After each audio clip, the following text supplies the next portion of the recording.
How y'all doing, man? Man, good, man. Welcome to the Pivot. This is round 2, right? Yes, sir. First round, we were just starting, and you was a whole different Stephen A. then. Was I? You a new Stephen A. now. We got 16 jobs. Nah, Channing Crowder, Ryan Clark, Freddie T's across the pond with the Jacksonville Jaguars. Stephen, and this is just being real, bro. How are you dealing with the amount of work you're doing? I don't mind it at all. I think that the hard part is what you don't see off the air. On the air means I can do it in my sleep. I don't care if I'm talking sports, I don't care if I'm talking pop culture, entertainment, social commentary, politics, or whatever. It's what I do. And, you read, you study, you try to be edified and have an idea of what you're talking about, but more importantly, what people want to know about. And doing your homework in that regard. And it's a lot, but it's the job. Hell, I couldn't play. I better know how to do something. You know what I'm saying? So I'll be damned if I don't know how to do something. I think the hard part, however, is that once I signed a contract with ESPN, it also opened the floodgates for me to do a deal with SiriusXM. And a lot of people look at me with the SiriusXM deal, and they think I'm doing a radio show. It's not really that. I own the show. I split the profits. And so it's a business. And I'm trying to build a production company. I'm trying to build eventually a podcast network, a YouTube channel, a media company. I'm trying to do these kind of things. And so when you reach that realization, it's one thing for somebody to own a business and that's what they're doing. It's another thing entirely when you're on camera and you're in front of the camera and you have to do that job every day. And then you got to transition from that to doing business. It's like, oh my Lord, I'm talking to advertisers and sponsors. Oh my goodness, I got 22 in terms of independent contractors, freelancers, employees. I got 22 people working under me. And everybody want a raise. Everybody want this. Everybody want nephew want a raise every show. And my nephew want to raise every show. And my daughter trying to take over. And so it's so many different things that go on. And it's like, it's a real challenge in that regard. But I'm playing the long game. It's a marathon, it's not a sprint. And so because of that, I'm 57 years old, about to turn 58 in a few days. And my attitude is, this is the grind, this is what comes with it. How do you offset the enormous amount of work that comes with it? It's by being in great shape, it's by taking care of yourself, it's by making sure you prioritize your health and you're not letting it bring you down. And that's what I've been doing. Is there any such thing as overexposure, though? Because you own everything. You do basketball, football, baseball, hockey, soccer, everything, different show. Right. Your podcast, like you said, XM, Right. There is such a thing as overexposure if you're doing the same thing all the time with the same audience. If you have a different audience, then that changes. The Pivot is very, very successful because we don't know who y'all are talking to from week to week. Everybody ain't a sports figure. Y'all talk to an abundance of people. And so as a result, even though you've established yourself tremendously well, and major props to y'all because I'm real proud of what y'all doing, the point is that you can't define the Pivot by genre. You can't say, they're talking, who's the latest person in sports that they're talking to? No. 1 minute it's sports, another minute's gonna be somebody in pop culture, another minute might be somebody in politics, like when y'all sat down with Obama and stuff like that. People are looking for that and they don't know what to expect. Well, with me, I do First Take, that's sports. I do a sports show for SiriusXM, but I also do a political show. I also have my YouTube channel where I'm talking about pop culture and entertainment. In the same day that I talked about the Baltimore Ravens or the same day that I talked about the NBA, it was the same day that I talked about something that Trump did or something that the Democrats didn't do or P. Diddy and the conviction that came down and the jail sentence that he got. So it's all of those different kinds of things that come in. And because of that, I don't worry about oversaturation because I'm not feeding the same audience. I know that when I'm doing this, that's a totally separate audience than when I was doing that. You talked about your health, though. How much was getting your health together, not just about the longevity and being able to hold up with your schedule, but about being sick like you were and that scared? Oh, it was scared. I mean, I never forget, my family and everybody was looking at me and, my girl was there at the time and it was like, she was like, what the hell's, you've given up because when the doctor, 2021 going in 22, I'm in the hospital over COVID and my sister smokes every day. She ain't the fitness guru she needs to be, you know, even though she looks great, because she loves her cigarettes or whatever. She got COVID on a Friday and she was fine on a Tuesday. I don't smoke. I'm a casual drinker at best. I don't do drugs, none of that. I exercise at least 3 days a week at the time. And I was in the emergency room 3 or 4 times. And going at New Year's Eve, it's 90 minutes before the ball drop, and the doctor's like, yo, we don't, if this steroid and this antibiotic doesn't work within 3 hours, we need to call your family. Because they thought I was in that much trouble. And they say if you got like a little white spot in your lungs or whatever, you know, that's a sign of pneumonia or whatever. It was clouds. I was covered, my x-rays were covered in white. Couldn't breathe, was hallucinating. And I mean, I was in my clothes, and you would have thought I jumped into the pool with my clothes on. That's how much I was sweating. I was in really, really, really bad shape. And it got to a point that I was ashamed of myself because, you know, y'all both, y'all former football players, and y'all still look in pretty good shape. And, you know, I'm sitting there and I'm on the air every day, and I'm saying this. I'm a reporter, I'm a scribe, I'm a commentator, I'm a pundit, and I'm talking about cats. And I'm like, damn, but I wish I looked like that. I wish I was in that kind of shape. I wish that I was in that kind of physical condition, and I wish that I was taking care of myself. And the reality is that I had plenty of opportunities to do that throughout my life, and I didn't prioritize it because I was busy on my grind, trying to get ahead, thinking that every assignment somebody else didn't want, I was gonna take. Every event that somebody else passed on, I was gonna go to. Every story that was out there to get, I was gonna be one of the first ones to get it. I was doing all of this, and I was taking care of everything but myself. And it caught me, and it almost took me out of here. And so when that reality hit me and I had an opportunity to change it, I snatched it. But it wasn't just me. I mean, Dana White from the UFC, friend of mine, he heard about it. He called me like, what the hell is going on? You know, what the hell? He said, I got somebody for you to see. I'd have sent the plane to come get you. What the hell? And I said, I'm all right. He said, no, you're not. No, you're not. And he said, hold on for a second, because I had called him because I saw him on a video doing with a 6-pack, and I knew what kind of health he was in prior to. And apparently he had connected with a guy by the name of Gary Brecker for 10X Health at the time, that now is the Ultimate Human. And he got Gary on the phone. He said, take care of him, whatever he needs. And Gary had me fly down to Florida to meet him, took my bloods, everything, and said, every mitochondrial issue a human body could have, you have. You know what I'm saying? Because he was talking about how my blood was swimming in sugar. So I'm skinny, no definition, pot belly, the whole bit. My body's near 30% body fat and stuff like that. I'm waking up with migraines every day and stuff like that. He said, give me 3 months, and I promise you your life would never be the same. And I saw the progress that was being made. And when I saw it, I've been addicted ever since. And so because of that, I've been in the gym minimum 5-6 days a week doing something every single day. Still hard to cut out the sugars, but I've cut at least 80% of the sugar off my diet, you know. No late night cereals? Well, I still, a couple times. But usually it was every day. Now it might be once a month, you know, something like that. But I completely changed the way that I live my life. And I will tell you that over the last 18 months, I've been in the best health I've been in since my 20s. I felt that good. And so, you know, that's one of the reasons that people see me working all the time as well, because I'm not tired. The problem for me is falling asleep now. Because when I get to bed, I ain't sleepy. It's like I'm ready to go. And they like, no, you gotta give the body some rest, or whatever. So I force myself to get some rest. But I feel better than I felt in decades. I ain't no grown man eat cereal, but you do. Fruit Loops, I do too. Honeycomb, Sugar Pop, Rice Krispies, the whole nine. Get y'all a meal. All man, I need all some protein. That too. That's like you just brushed past something.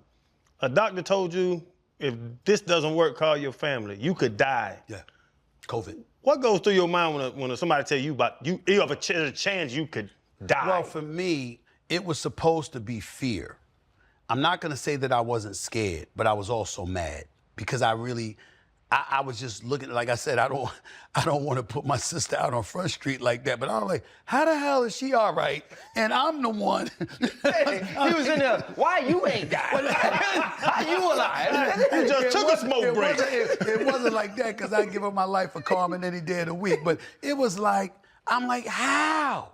Like, what is this? How could this possibly be? I couldn't believe it. I really, really couldn't believe it. I'm like, if I'm in this kind of situation, then it's just my time. It's just my time. And it was scary, but it was also something that it made me, I don't want to, because in the immediate moment, I wasn't fighting. I had given up. You know, my lady was right. She was around me at the time. She was like, you gave up, and I did, because I thought I was done. Wow. But those 3 hours later, I was up. And I'm like, it's working. I'm feeling good. Okay. And it was a second chance. And at that moment, it was like, this ain't happening to me again. Not like this. Stephen A, man, you mentioned your family being around. Yeah. We in the world have gotten to know Samantha. Oh, God. Right? Yes, and yes. I've seen you happy before. Not like the joy, man, when she's around, even though she talking about your forehead. Yes, and she is. She clowning on you all the time. Mad she ain't here now. What has it been like, man, just to spend that time with her doing that, and the world getting to see you as a father, because that's not something we got to see publicly before. All that matters to me is that it makes her happy. Me personally, it's hard to associate the word joy when I see her exposed to the public, because that is something that I have guarded against all my life. I don't have to do that with her little sister, Nyla, because Nyla is the complete polar opposite of Samantha. Nyla don't want the camera. Nyla don't want publicity. Nyla don't want anybody in her face. Nyla don't want nobody knowing her. Nyla likes that privacy. I had to do Stephen Colbert one night. Nyla was in attendance with me. Samantha had an event to go to, so she couldn't make it. Nyla was in the audience and hid from the camera. Hid from the camera. I was like, is this my daughter? You know what I'm saying? How is this possible? I didn't expect that. Whereas Samantha would have been like, why can't I go out there with you? They'll probably want to see me more than they want to see you, Daddy. I mean, I'm just breaking it to you. She would have said something like that. But Samantha is made for the camera. She's a brilliant, brilliant young lady. She's 17 years of age. She has aspirations to do incredibly big things.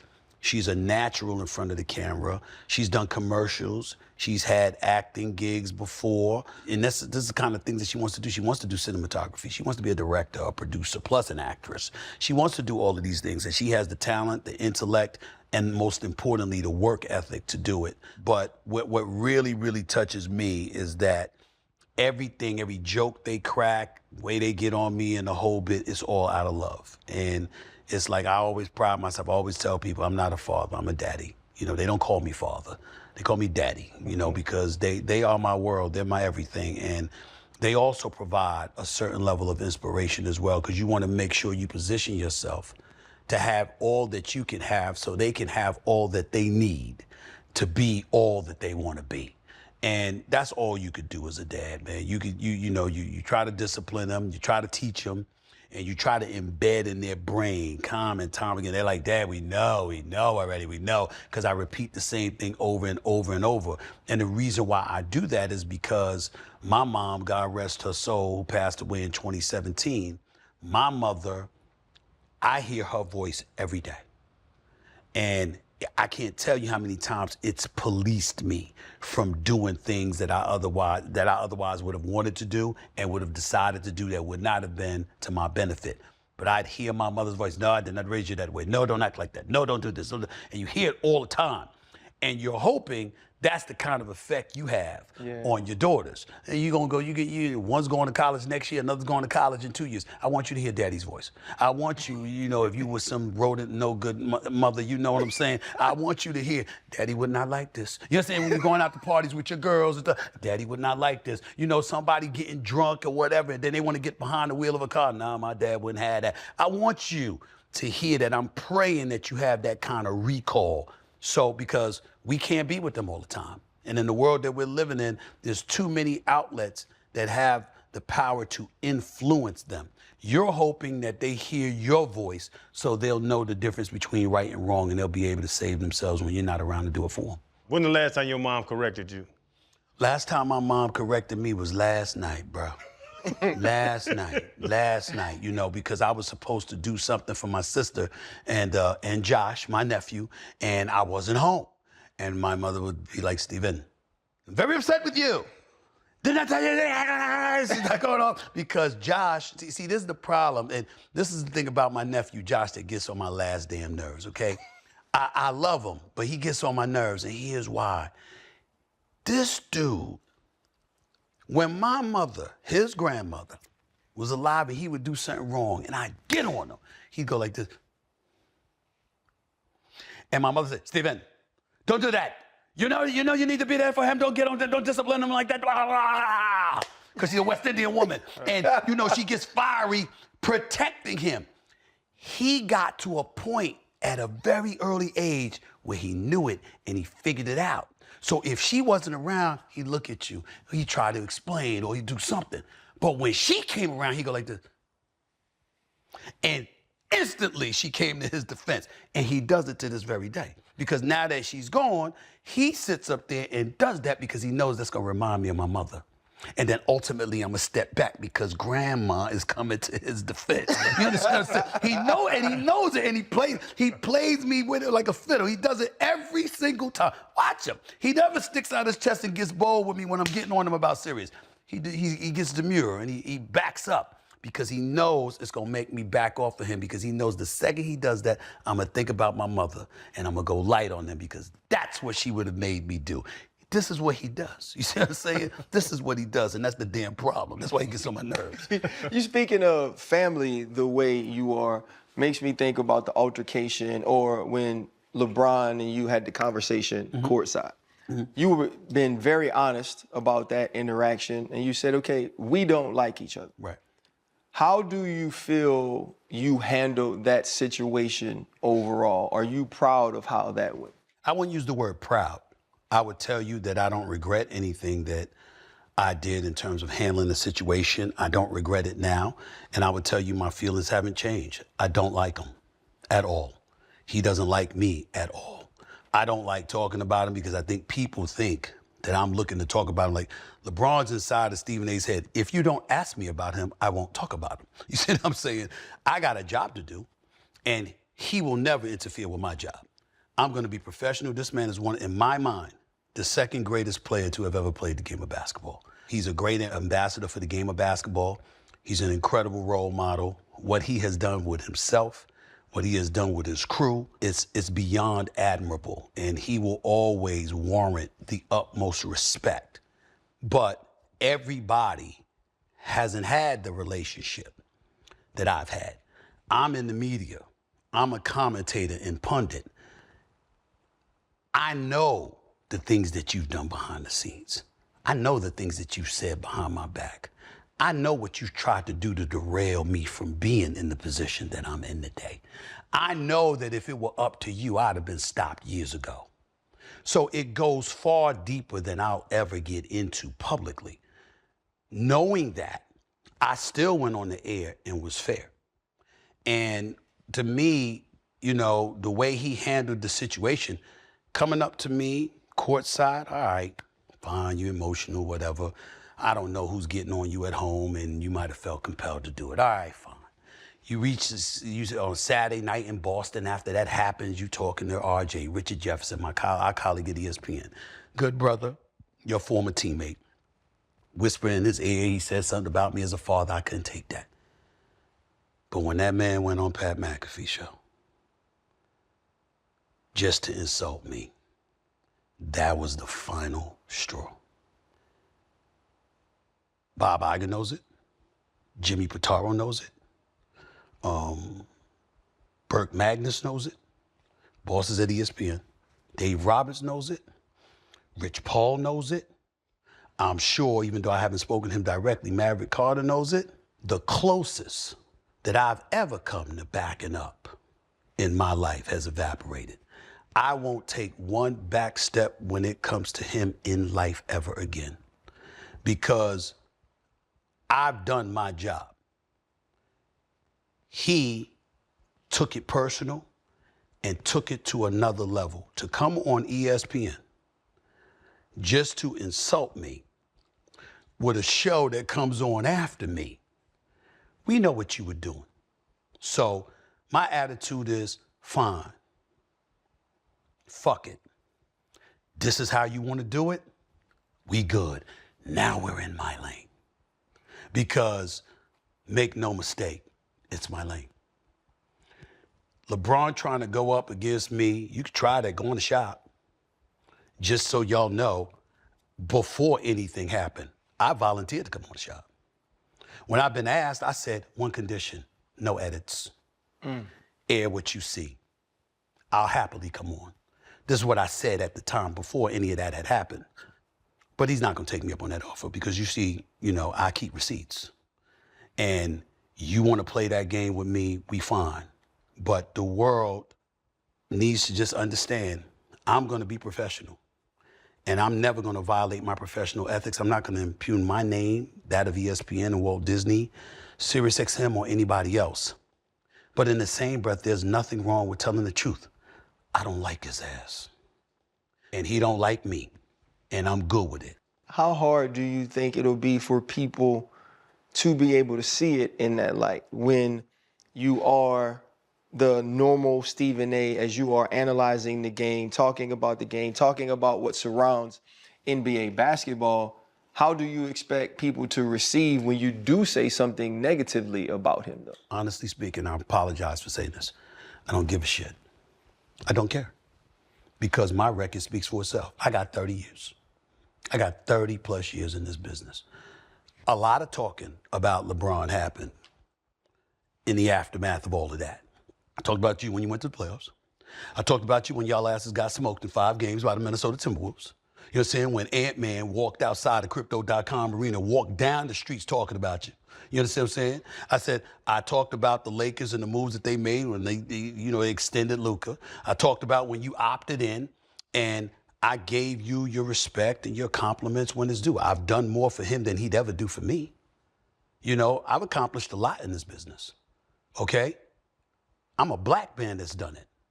I come from the streets of Hollis, Queens, New York City. I grew up poor. Government cheese and bread and all of that stuff, the kind of stuff these athletes talk about what they went through, I went through. And I ain't have y'all game, but I'm living well. I made it. I did my thing. You understand? Do you hear them giving us our respect? No. Because the mentality is, who the hell are y'all? You see what I'm saying? Why? Because even if we're complimentary about you, excessively so, we're a pawn, we're a stooge. You know what? You got us in our pocket. You got us in your pocket. If we're critical of you, we haters, all right? We can't win. Well, guess what? I found a way to win anyway.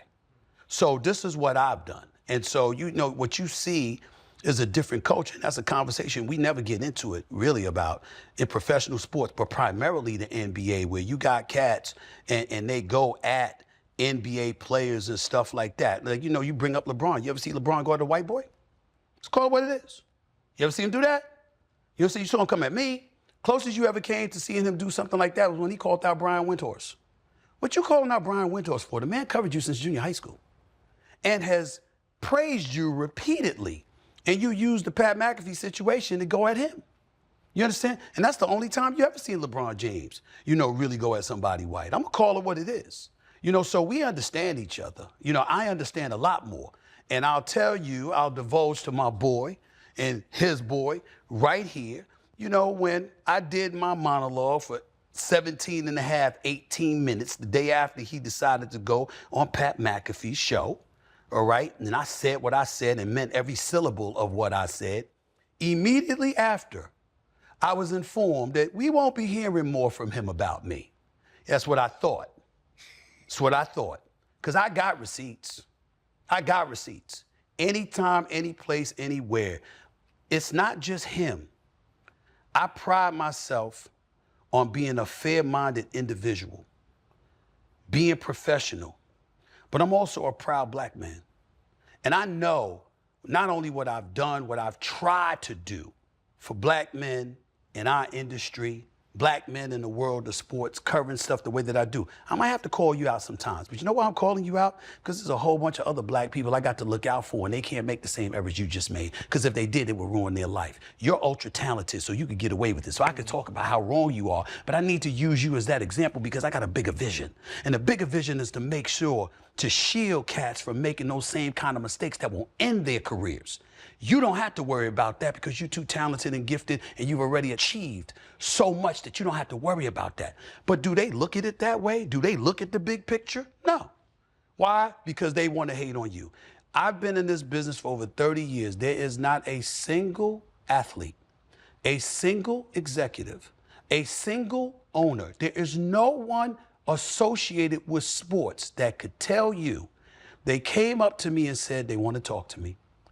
They picked up the phone and said they want to talk to me, and I refused to talk to them.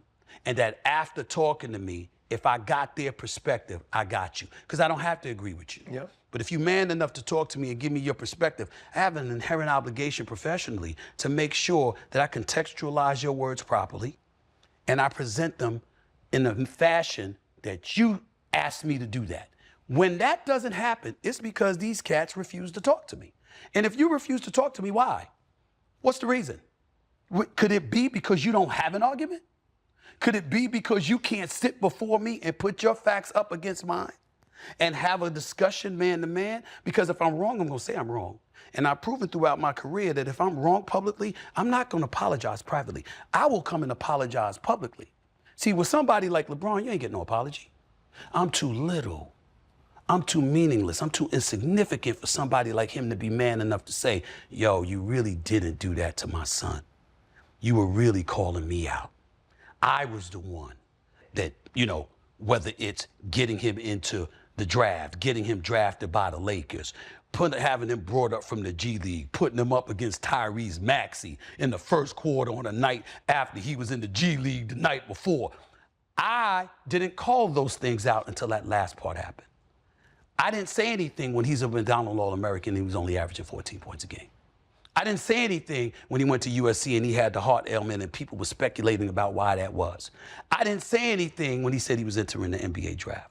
I didn't say anything when he ended up getting picked by the Lakers. I didn't say anything when he was there opening night with the Griffeys, Ken Griffey Jr. and Sr. celebrating.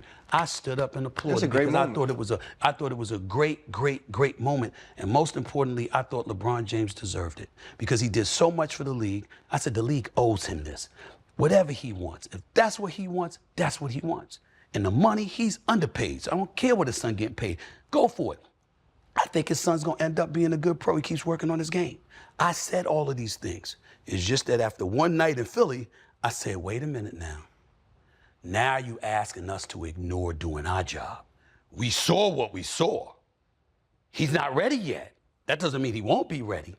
And because of that, you caused this whole brouhaha? Nah, we not backing up from that. No, nobody is getting me to back up from that at all. LeBron was wrong, and he will forever be wrong. And as far as I'm concerned, anybody in this business or anybody that wants to be in this business, especially these athletes with their podcasts that don't see it, well, just consider yourself blind or unethical, because anybody with professional ethics who knows sports and knows what comes with it knows I did not do anything wrong to that young man. But to paint me as somebody that would attack a child just because I dislike you, it's low. It's low, and that's what it is, and that's where it's gonna stay. And the only reason I said it is because you asked me, and it's because of how I feel, and I'm not going to change. And if he don't say nothing, I'm not gonna say anything. I'm just gonna do my job. If there's another confrontation, I assure you I'll be better ready and better prepared this time. I promise you that. I know what's coming. No. I promise you that. Elaborate on this with that situation for me.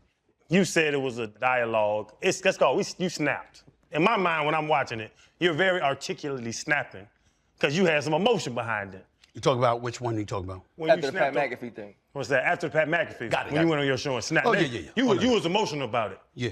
And you said it in that, and you said it another time I heard you say it. You almost begged people to hold LeBron accountable, ask him about the truth. What do you mean when you say media members, other people, hold him accountable for the truth. What are you saying now? You do one thing in front of people, and you do other stuff behind the scenes, and they ain't consistent. You don't like me because you see me calling it like I see it.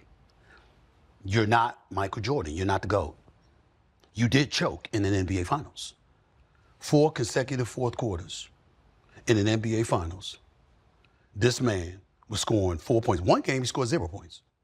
In an NBA Finals, fourth quarter. With Jason Terry or J.J. Barea guarding you. There is no explanation for that. To anybody who knows basketball, that's a choke job. You overcame it. Major props to you. You've elevated yourself from the time that LeBron James won the championship against Oklahoma City. Throughout the rest of his career, you can make a legitimate case of the GOAT argument with him against Jordan. But we get to piggyback off of the previous stuff that happened prior to that. Michael Jordan was averaging 30 10 times in his career, played all 82 games 9 times. 9 times an all-NBA first-team defensive player, a defensive player of the year, okay, a 6-time champion, a 6-time NBA Finals MVP, a 5-time MVP of the league, and in your 22nd or 23rd year, you still chasing. Now, I don't know about the rest of y'all, but I think it's obvious who the GOAT is, in my estimation. Having said that, let's appreciate the fact that a GOAT conversation is nothing denigrating anybody, because I'm still acknowledging you as being in the conversation as the greatest of all time. So we understand that, right? So we get that out the way. But I also never looked at Michael Jordan and said he choked in the NBA Finals. I also didn't see Michael Jordan joining D-Wade and Bosh. And then AD. Okay? So I didn't see that. I'm sorry, Kyrie and Kevin Love before that. I didn't see that. Okay? So I get to look at that and deduce that's my definition of a GOAT. And most people who watch the NBA would agree with me. Okay? If you want to disagree, fine. If you want to pretend you disagree, fine. Because this is an incredibly influential figure who is somebody that a lot of people believe if you associate with him, you could capitalize off of that exponentially. Because he's successful, he's connected, he knows things, he can help people, et cetera, et cetera. I got that part. But that don't mean you should avoid acknowledging and recognizing the truth. And the truth is that that's what it is. And so I look at it from that standpoint, and that's where I'm at with it. I am not you by any means, but very much like you, a black man who's proud of that, who stands on what he says. And you're right, you get it from all angles, right? If you say something about a black player, it could be, oh, you're a sellout, you're this and this. You say something about a white player, though, now you're racist. You don't, you know, you get those things. And so you have the LeBron situation, you go at him, and then last week, Alexis Ohanian comes on the show, and it's the whole big thing about him saying something about you not being married. Right. How do you weigh what you say about people because you may have a situation like that or that person is on your show and now you have to deal with them having residual feelings from something you already said? Well, first of all, let's go to that. Alexis Ohanian, Serena Williams' husband. It would have been an entirely different situation if I were in studio. I'm on remote. You know, you're not looking at the camera. You there to promote something on behalf of ESPN Plus and stuff like that. And don't think for 1 second that I'm gonna let some petty spat get in the way of my money. That ain't gonna happen. I'm just not gonna do that, okay? I was born at night, not last night. That's number one. Number two, it really wasn't much because if you think about what I was saying about Serena at the time, it wasn't really about, you know, I was on the air with a couple of other guys and we were joking about Kendrick Lamar performing Not Like Us at the Super Bowl when Serena Williams came back and danced on stage. And obviously I don't cover pop culture and everything, but everybody knew that supposedly Drake was her ex and stuff like that. All I said was, you know, and I should not have said it this way, I'll concede that, but in going to commercial, joking around, I said, hey, take your ass back to him. You know what I'm saying? And all I was saying was, it's like, most men I was using it to get into a generic. You know how you're talking about something in football, or you are, and then you'll bring up relationships. Yeah. It's comparatives. All I was saying was, as men, if I'm married and my wife got the energy and the fervor to show up on Super Bowl Sunday and go out on stage specifically to dance off of a song that's disrespecting her ex, my question would be, what's that energy about?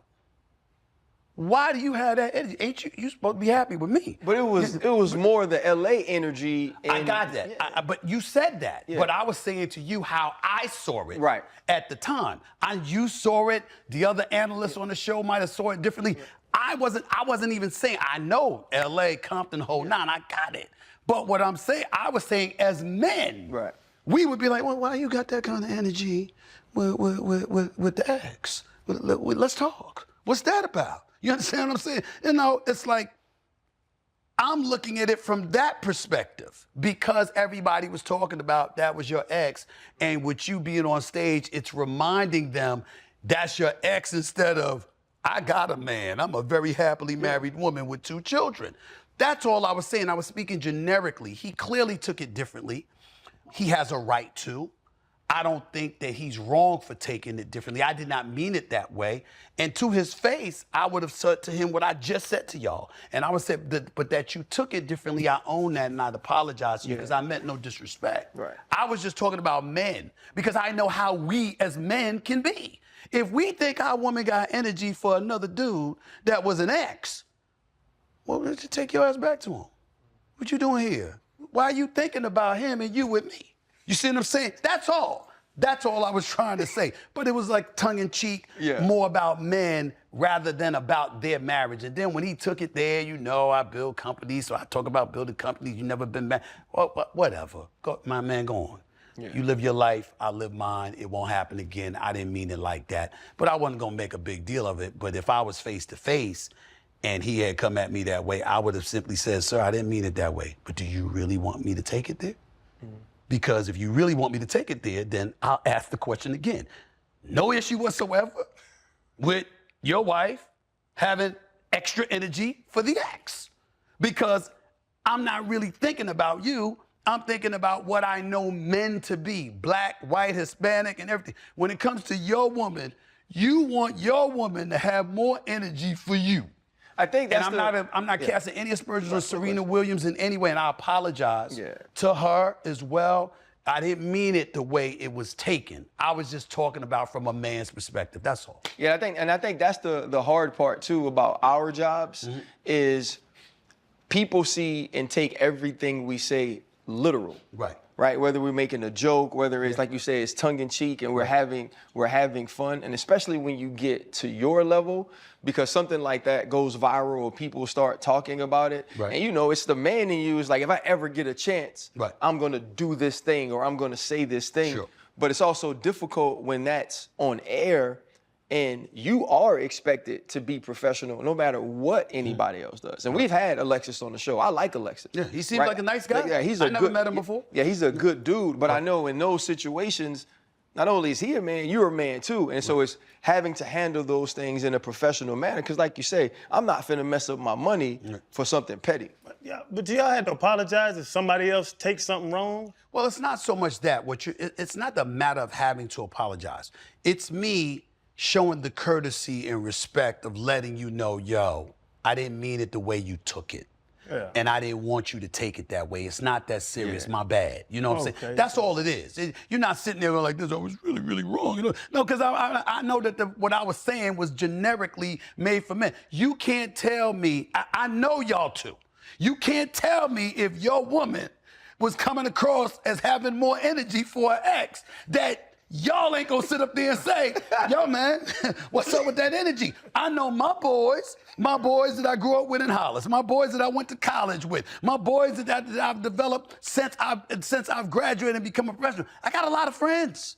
Contrary to what people believe, I got people friends. don't think you got no friends. They're fools. You know, I got friends all over the place, okay? That's how I know the things that I know. But I'm just saying, as men, I don't care. Don't give me, you know what I'm saying, you know, where he's from, or please, white, black, Asian, Hispanic. I don't give a damn if you're from Ukraine, Russia, you're from Israel. Most men that I know, when your woman is giving energy to an ex in any way, we like this. Why? Why are you doing that? I really need to talk about that with you. Because I need to know. You see what I'm saying? And that's all I was saying. But again, not about him. It was just generically because it was Super Bowl Sunday. It wasn't like she was doing it on the tennis court and I brought it up. You rolled out there on Super Bowl Sunday. I mean, damn. And then everybody, what did Kendrick Lamar do when he was performing in the Super Bowl? And what were they saying? I mean, it was fly because he was performing his other songs. And then all of a sudden they were like, is he gonna do it? You know, is he gonna do it? And what were they talking about? Everybody knows it was not like us. They had me on Good Morning America that Friday. And I said, he got to perform that song. Yeah. I said, yeah, you can't be. That's why you got the Super Bowl halftime show. You can't avoid performing that song. And then Good Morning America, you go back and watch the tape. They said, Steven, do you think Drake is going to be there? I said, he ain't going to be in the country. And I was just speculating. I didn't know. And sure enough, kind of find out he was in Australia or something. I mean, I'm just saying, it's like, listen, I got mad respect for Drake and what he's accomplished. Yeah. You know, I'm just saying that Kendrick got him with that song. Yeah. You could come back with something else because you great, you Drake, but Kendrick got you with that song. And then to know that he was going to perform it at halftime, and then for Serena to be the one coming out there, jamming to it, I was just like, hello? You know, I mean, I'm like, what man doesn't understand what I'm saying? And that's where we get into a bigger, broader subject about what pisses me off about how pathetic this industry can be at times. Don't act like you don't agree with me. Don't act like you don't see, meaning you don't see what I'm saying. Don't act like I'm out of left field as a man. You're a woman, I got it. I understand. What dude does not understand what I was saying? But everybody gonna act like they did it because of clicks. And we wanna side with it, we wanna agree with or whatever. I know people who are white in their 60s and are high powered that was like, that was a good point, Stephen A. That was a good point. because we know. Yeah. And that's all I'm saying. So I mean no disrespect. And I ain't trying to make it bigger than what it is and stuff like that. But I would have just said to him to his face if I was in the studio, are we really gonna have this discussion? Seriously, bro? Because I'm not gonna go there about anything. And that's what I think. You're in a position in that sense is that you're not, and you shouldn't ask that question to a man about his wife. And that's just one of those situations where you are gonna have to eat it. And I think what he's saying too, though, Chan, like, that wasn't his intent, right. But you can apologize for the impact. Right? Like if this is some way bother you, that wasn't what I was trying to do. Now, if I don't F with you, then I ain't gonna say that because I really don't care how it impacted you. And so I think that sometimes that's part of what we go through. And then obviously too, that's Serena. Right. Yeah, we not disrespecting her in no way. Never. I would never do that. And so like that's the other piece. But I'm looking at him like, you gonna do this on national television?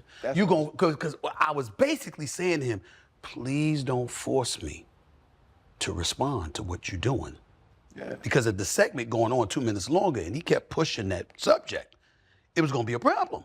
Because now you're inviting me to ask you. You're inviting, so I'm wrong? I'm wrong as a man for asking the question, oh, why you got that kind of energy? And I remember, like, Whoopi Goldberg is a friend of mine. She's on The View. Yeah. She got on me big time. I said, Whoopi, come here. When I came on The View, see, that's what you have to deal with when you deal with me. You're right, I'm everywhere. So what happens? I'm on First Take, or, you know, but then all of a sudden I'm on The View, or I'm on Good Morning America, or I'm on Fox News, or I'm on CNN. You don't know where the hell I'm gonna be. You just know you're gonna hear from me. So my point was, Whoopi, I wasn't talking about her like that. I'm a man, Whoopi, and I know how most men would feel. Maybe not him, but most men would be asking, where that energy coming from? Where that energy coming from? You know one thing I said, because I can bring this up to you, because you're always big with your damn relationship narratives. So let me bring this up, RC. Let me bring this up. So, you know, I haven't been married. Y'all are married. I venture to believe that the woman you married was because you that dude. She made you feel like you that dude. You know, the rest of your life, this is my baby, because I'm her dude. You see what I'm saying? I'm that dude. Now, again, and we're not talking about Serena and Alex or Alexis or whatever. That's Alexis, that's the name. We're not talking about them. I'm talking generically about men.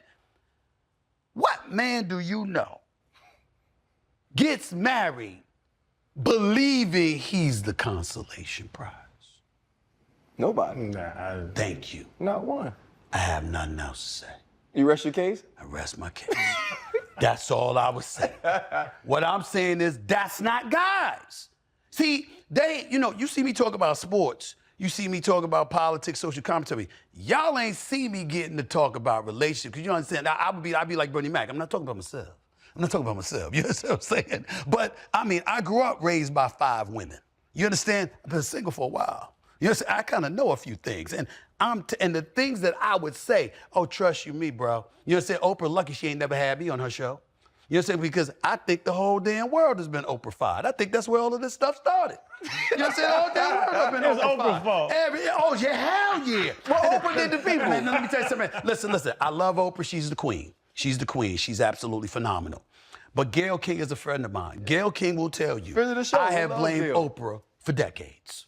I said, she did this to us. She did this, all this sensitivity. You understand what I'm saying? We got to watch what we say, how we say it, everything. All that stuff was up. Why? Because Oprah was the first one that always required the explanation. There has to be reason. There has to be rationale. You understand what I'm saying? Dr. Phil, Dr. Oz, and everybody in between. Everybody, I mean, made stars of a bunch of people. Major props and credit to her. But damn these explanations. Some things are very, very simple. You understand? You understand? I'm a guy. You can sit up there and say, this is chauvinistic. If I'm paying bills, my job as a man is to provide and protect. If I pay the bills and I handle my business, what, you think you just get to ignore my needs? You think that's how this works? That's not how this works.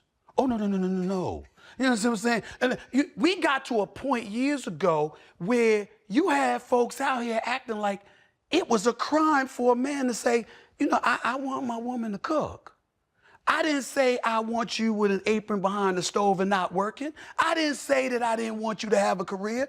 I didn't say that I didn't want you to make your money. I said I wanted to cook. I want you to cook. It's a difference. Now, you can do all those things. Make sure you slide in, cook. You some wings and some mac and cheese and some broccoli and leave that bad boy in the microwave for me when I get home. It's not a crime, but you got people trying to make you feel like it's a crime. Hell no. I'm not apologizing for that.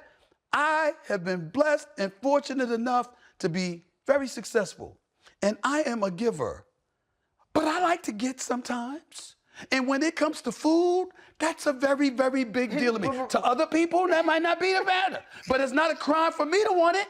You see what I'm just saying? No, it's not, though. But we got to a point where, again, Oprah, you know what I'm saying? Well, why do people have to do that? Why not? Why not? I'm pretty sure Oprah didn't say people can't cook. No, she didn't say that. But what I'm talking about is that gender roles. The gender roles, it's not even so much that. It's that, like, you have a right to want what you want. What one woman wants, another woman will not want. What one man wants, another man may not want. Y'all mind y'all damn business. I agree with that. I got something to say, though. Yeah, man. Because we all know your new contract is lucrative. You can get a chef that's gonna cook better than any one of the women that you've ever dated. Bro, don't lie to American people like that. Don't lie to the world like that. Ain't nothing better than home cooking. Ain't nothing better than home You cooking. can have Guy Fieri in that damn wait, kitchen. Let me tell you, I don't give a damn. You know what? I've tasted his food before, and it's really damn good, and major props to him. Yeah. But you know what? Let me tell you something right now, man. It could be your woman. It could be my sister. My sister Carmen could throw down, man. Let me tell you something, man. Ain't too many people on the planet that cook better than my sister. You know, my Aunt Flo, God rest her soul, she passed away years ago. St. Thomas Virgin Islands is where my family's from. Do you know I used to fly to St. Thomas once a year just for her cooking? I used to get her, everybody going to the beach. Whether it's Red Hook, whether it's Megan's Bay, Cookie Point, Trunk Bay in St. John's, taking a 15-minute boat ride. Everybody was looking forward to it. I wanted the sunshine, I wanted the ocean air, and I wanted on flows cooking. It was automatic. I would call before I could, I'll be there in 2 weeks. You understand what I'm saying? And she had, it could be the beef patties, it could be my chicken, it could be the ices that she would make. Man, please, you go, you staying at the resort or whatever the case may be. Man, I used to rent me one of them, open Jeeps and stuff like that. I'm riding around, drove right up into the hills to my Aunt Flo's house. Cause she was the greatest cook I've ever known. I used to look at mom. And then mom, that's her sister. That's her big sister. I said, Mommy, I love you to death. You know that, right? But I really don't need you to cook at all. Cause I'm Flo.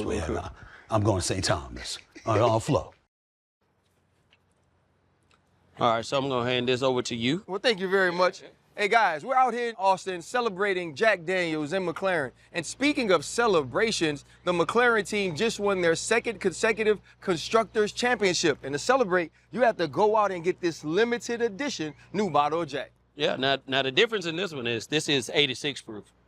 So yeah, this is pretty special. 86 proof. Let's open it. You want to open it? I got you opened up so here. Yeah, man. you'll see the difference on that. I got the old goodness here, 159 years. I ain't been drinking it that long, but this is the good stuff. What you got there? Hey, listen, this is that McLaren limited edition bottle. Okay, you see the colors on it, and when you see this, you know it's special. And another big shout out to Jack Daniels and McLaren on their second consecutive Constructors Championship. You see the billboard.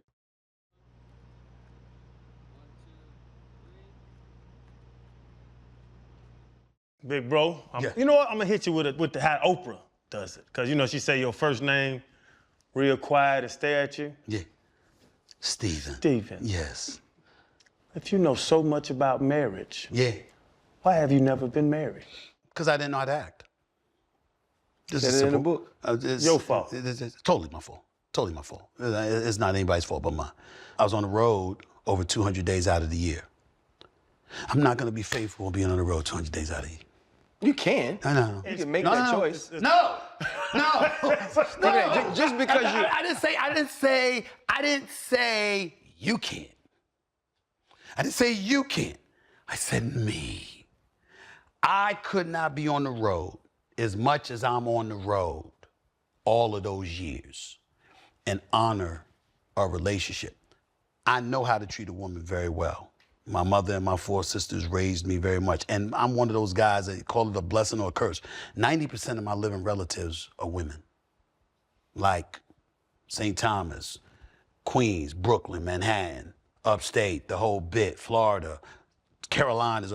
I got relatives all over the place. Most of them are female. So I've been surrounded by females all my life.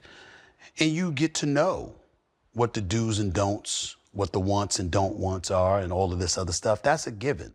And there's a level of treatment that I'm never going to go lower than. So in that regard, I'm good. But when I was on the road for 200 days out of the year, man, and this is the part that men don't reveal that much, but I will. When you get older, you grow up, and it's like you don't need it no more. You don't need it no more. So you don't chase. That's entirely different than when it's handed to you on a silver platter. And you don't have to work for it. That doesn't mean you can't say no. It certainly doesn't mean that you don't say no. What it does mean is that it's harder. I had a homeboy, his saying was, he said, I don't chase it, but I ain't fast enough to run from it. That was me for a long time. That was me for a long time. And so I saw cats in our industry using their per diem to pay for their women. Meals, hotels, that kind of thing. They didn't come out of their pocket. Because if it did, their wife would have noticed. And I'm like, I ain't living like that. I ain't gonna be that kind, nah. You know what I'm saying? I'm not Gandhi and I'm not the Pope or anything like that, but I'm a God-fearing, decent man. I'm not living like that. And I've never been that guy. But it's not easy when you're younger and you're climbing and you're scratching and you're clawing and you're not settled and ain't nothing but temptation comes your way. I ward it off with ease now because I've been there, done that. I'm about to turn 58 years old, you know this, but I don't need it like I used to. But back in the day, listen, I'm not gonna be like those dudes years ago. Remember those dudes that went on that apology tour? Yeah. They pissed me off. They pissed me off. They really did. That was another Oprah thing. Yeah. That was another Oprah thing. And Susan Taylor from Essence. Yeah. I mean, boy, I gotta tell you. I mean, around 2005, they apologized, and I'm like, really? That's what we doing? Right. That's what we doing. And you got these women thinking that you reached this epiphany. You were so wrong. You full of shit. That's not what it was. What it was is that you found somebody that made you happy. Yeah. And so because you found somebody that made you happy, you stopped. Now that you stopped, you want to dime out all the other dudes. Now you snitching. Now you snitching. You know what I'm saying? I mean, ain't they full of, this is the kind of stuff. See, people don't see this kind of stuff. Hey. It's like, and I saw it, and I'm like, nah, y'all wrong. Hey, Steven, that's when they come to you, man. You need to change, brother. Man, please. Look at me. Y'all come on out. They got us. They got us. Y'all come on out. Exactly. They got it. You got yours. You see what I'm saying? And by the way, you was doing all this, right? But now that it's time to stop, now you want to reach this epiphany. I was wrong. And I'm sorry. And then you saw the tears. You saw the voice quivering and all this stuff. And I'm like this. You got to be kidding me, man. Y'all really doing it. And trying to act like, you know what, oh my Lord, they found wholesomeness. They just found God. Really? No. You found somebody that made you happy and did it for you. And because of that, you stopped. Or you get older and it's like, yo, I've been there, done that. I don't need this kind of trouble in my life. I don't need this kind of stress in my life. Because emotions come with it with a lot of people, and you just start messing with people's emotions, and you want to be more thoughtful in that. But when you're younger, you ain't thinking like that. You think about having a good time. You thinking about having a good time, you thinking about yourself, and you thinking that treating somebody's nice is all that you need to do. And so you have to cut that. If there's a realization that you hit where there is an apology necessary, it's for that. But you also got to tell why. Mm-hmm. It's either because you got older or you found somebody that made you happy, that made you say, I don't need that no more. Having sort of that recognition, right? That awareness of yourself comes from how you grew up with the way your dad was living. Well, this is the thing about my father. You know, yeah, he cheated on my mother. That's true. But respectfully, it wasn't like he was all over the place with it. He had one other family, as opposed to him being all over the place. When you say he had another family? He had another family, another house, other kids, other family he was taking care of while he was not taking care of us. We were not poor because we didn't have money. We were poor because my father took the money and gave it to somebody else instead of my mother and her 6 kids that he had with her. That's why. So when my sisters, when they went at my father because they're women. So the first thing that came to their mind was fidelity or infidelity. When he had a conversation with me, one of the most profound discussions that I've ever had in my life was courtesy of my Uncle Freddie, his older brother. He was sitting in there, and my father was getting on me about something. I want to hear from you. And I never spoken to him like that. But I turned up on him because my mother was approaching retirement. And I had watched my mother for 20 years working 16 hours a day, 7 days a week with 1 week's vacation. All because she had to keep the lights on and a roof over our head and food on our table and clothes on our back because he didn't help her do it. And my issue with him was, how could you do that? I would not have liked you cheating on my mother, betraying my mother, or anything like that. But the man in me is more preoccupied with you having her do what I deem to be a man's job. Now, I know that's not popular to say in today's day and age. I don't give a damn. I'm a man. To me, your responsibility is to provide first, to do all that you can. Your woman, the woman in your life, whether it's your girl, it's your wife, or anybody in between, should know that you are the kind of man that prioritizes taking care of business. And that whatever you can't do, it's because you legitimately can't do it as opposed to you choosing not to. He chose not to. And so because he chose not to, and it put my mother through what it put my mother through, that, you know, when my mother was 16, when I was 16 and my mother looked at me and she was crying and stuff, I said, Mommy, what can I do? She said, promise me you won't be like him. Just promise me that you'll always be responsible. So any woman who has ever been in my life, no matter what kind of a man I am, there's two things that's never gonna happen. I'm never gonna put my hands on you violently. No domestic violence, ain't never that. And I'm gonna handle business. If you hungry, it's cause I'm starving. And if I was that way with a woman, imagine how I am with my daughters. Because I make sure, come hell or high water, they're taken care of first. That's my mentality. So when I look at, to answer your question, when you look at what my father was doing and what have you, my sisters were focused on his fidelity. I was focused on his lack of manhood. And when I challenged him, he's like, what are you talking about? What are you talking about? You don't know what the hell you're talking about. And my Uncle Freddie literally said, excuse my language, my father's name was Ashley Basil Smith. And he said, he called him Basil. He said, Basil, shut the fuck up. It's him. Do you know what he does for a living? Because when I talk about keeping receipts, that's where I get it from. So while others, like my sisters, would complain about this, I had a laundry list of stuff like embedded in my brain that I could just shoot off at the top of my head. I'm talking about 20, 25 things at a time that you didn't do that caused my mother misery and pain and stress and compromised her health. I know these things. These are facts. They can't be disputed. So my Uncle Freddie said to him, it's him. Who do you think you're talking to? If anybody could dissect you with a fine-tooth comb, it's Stephen. Shut up. And my father shut up. Because at that moment, my father, by this time, I'm a professional journalist. This is not me as a 16-year-old. I'm a professional journalist. So my father knows that I knew everything. And I could give him chapter and verse about every violation that he did against our family. And he stood down, and he never argued with me again. How's y'all relationship? How was it after that, after you checked him? It was never good. We were just quiet with each other. My mother, I went 15 years without saying anything to my father other than hello and goodbye.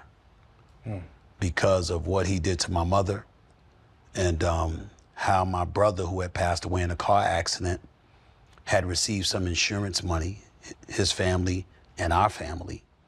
And my father convinced my mother to give him the insurance money so my father could use it for his own devices.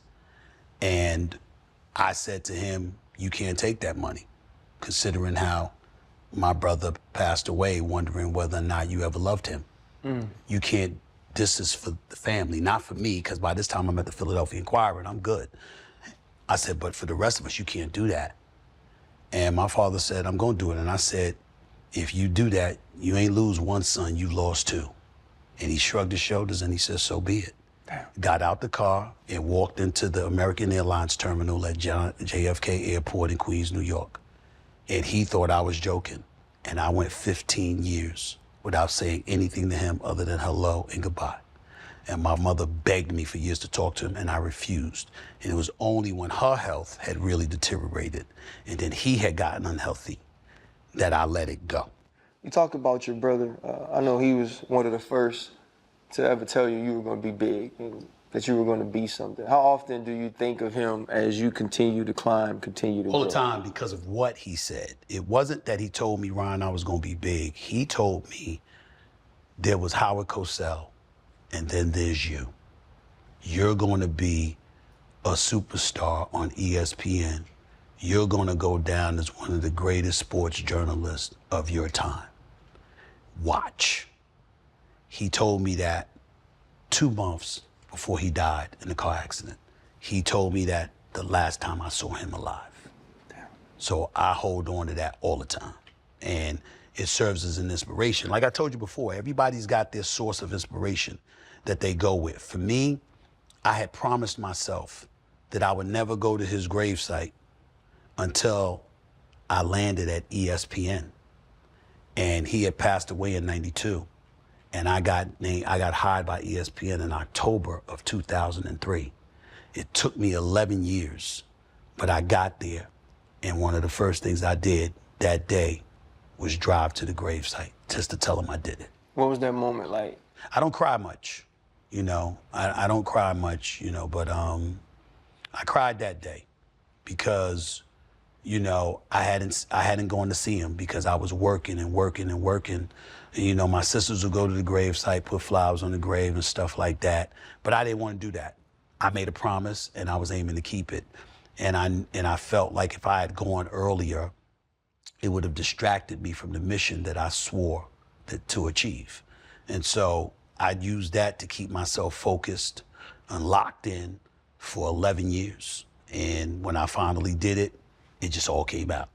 You know, it just all came out. And I don't want to kiss your ass, but.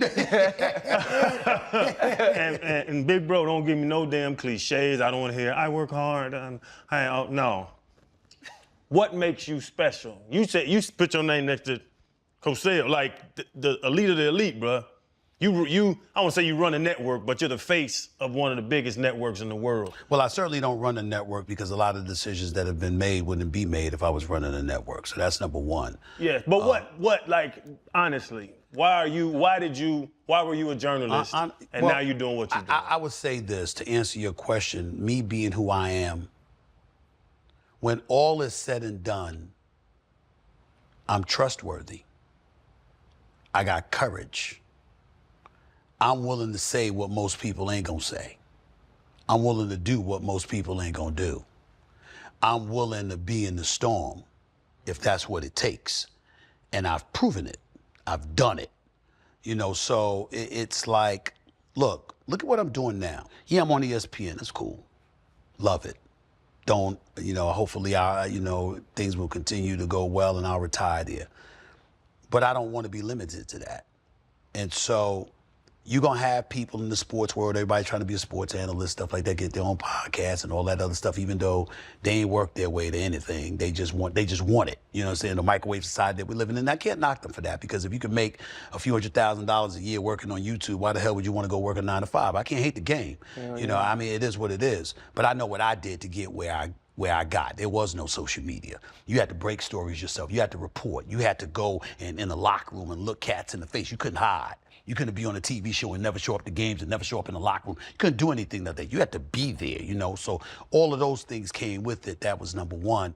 And I did those things. But if you look at it now, between ESPN and SiriusXM, I could take my money and run. That ain't who I am. That's not how I'm built. You know, I like to have an impact. I like to be in the position to assist in making a difference. And especially when you talk about politics now, that's a very, very dangerous realm to be in. And I'm not even talking about guy Charlie Kirk and getting murdered, you know, God rest his soul, because we don't wish that on anybody. But I'm just talking about, you know, if it's the black community, you a sellout or a coon. If it's the white community, you a racist. And and that's day to day, and it's vacillating back and forth. It could be the same day. And it could be the same, and it has been the same day with me on a couple of occasions. And a lot of people say, why would you even put yourself in that position? And I'd say, because I can. How many people can do that? You know, at some point in time, it's going to be about what were you willing to do to make a difference, to have an impact? You know, I see stuff going on in this world today. I don't like what I'm seeing. I tell you right now, I'm not very happy with our president at all. You know, policy-wise, however, I don't think everything he's doing is wrong, but I think his decorum and his behavior is deplorable because it's childish and it's divisive, and it serves to keep our country divided and apart instead of bringing us together. Having said that, that doesn't mean he was wrong about the borders being closed, because the previous administration should have never opened it. It doesn't mean that he's wrong about the economy when the NASDAQ is showing, or S&P 500 is showing that the numbers are up, or the economy is at, you know, unemployment is at 4% and stuff like this. You see stuff, or the tariff wars are showing that 15 trillion in pledges have been made to American businesses or whatever. We don't know if that's going to end up being true. But based on what we're seeing thus far, We're not in an awful place. And so you have to be able to be fair-minded and give credit where credit is due. Some people look at me and they say, why do I come at Democrats like that? Because I feel like black folks have been played like suckers. You come in 1964, you put the Voting Rights Act into place, and what does Lyndon B. Johnson gets quoted as saying? He said, we sit up there and pass this legislation, the Negroes will be voting for us for the next 200 years. Well, it's about 60 plus. Evidently, he was right, because what has happened? We ain't even talking policies. You look at Trump behavior, and if you think about voting that way, you a sellout. Well, here's the problem with that. So I gotta go this way, right? Remember that identity politics? You're supposed to be for us, right? You wanna focus on immigration. You wanna focus on the borders, right? You wanna focus on the LGBTQ plus community, right? Including transgenders, right? Well, hello, what about the black folks that put y'all in this position all of these years? What about us? You care about us? Care about our issues? Does it matter to you what we going through? Because it doesn't seem to matter. You talk about identity politics. Some dude, Liam Thomas, I believe that was his name, that was at the University of Pennsylvania. When you're a man, you're 400th in the world in swimming. And then you decide that you're going to change your gender or whatever, and you number one. Well, by doing so, is that fair to women? But we couldn't talk about that at that particular time because of the people who were in office and how if you challenge these issues, you could end up getting yourself fired. I have a problem with that. It's bigger than that. We got the whole social justice movement. Everybody talking about the aftermath of George Floyd's killing, because it was murder. Make no mistake about it. That cock, Derek Chauvin, I hope your ass rot in jail. Okay, he belongs in jail because he's cold-blooded. He's a cold-blooded murderer as far as I'm concerned. Here's the flip side to all of that, though. We were talking about, we were marching in the streets, we were protesting, we were doing all of this, and then you had the athletes locking arms, locking arms, locking arms. Well, I'm seeing lobbyists on Capitol Hill manipulating politicians every single day, influencing legislation. Instead of locking arms, why don't you get your money together, because you got it, and make sure you develop your own lobbyist and get them to put forth legislation to address police brutality, which is what you said was the primary objective of the protest. How come you didn't do that? NFL would have signed on to that. NBA would have signed on to that. You could have handled that right within the structure of the system. It was right there for you. But you got a lot of people that want to talk, but they don't necessarily want to do. I'm down to do. So to your point, right, you talked about all of the identity politics and those things, and if you spoke about those things at those times, you would lose your job because of the administration. There are things you can't speak on now, and you'll lose your job because of administration. Like that hasn't changed because one president has moved on and another one's been elected. I would even say that part is worse.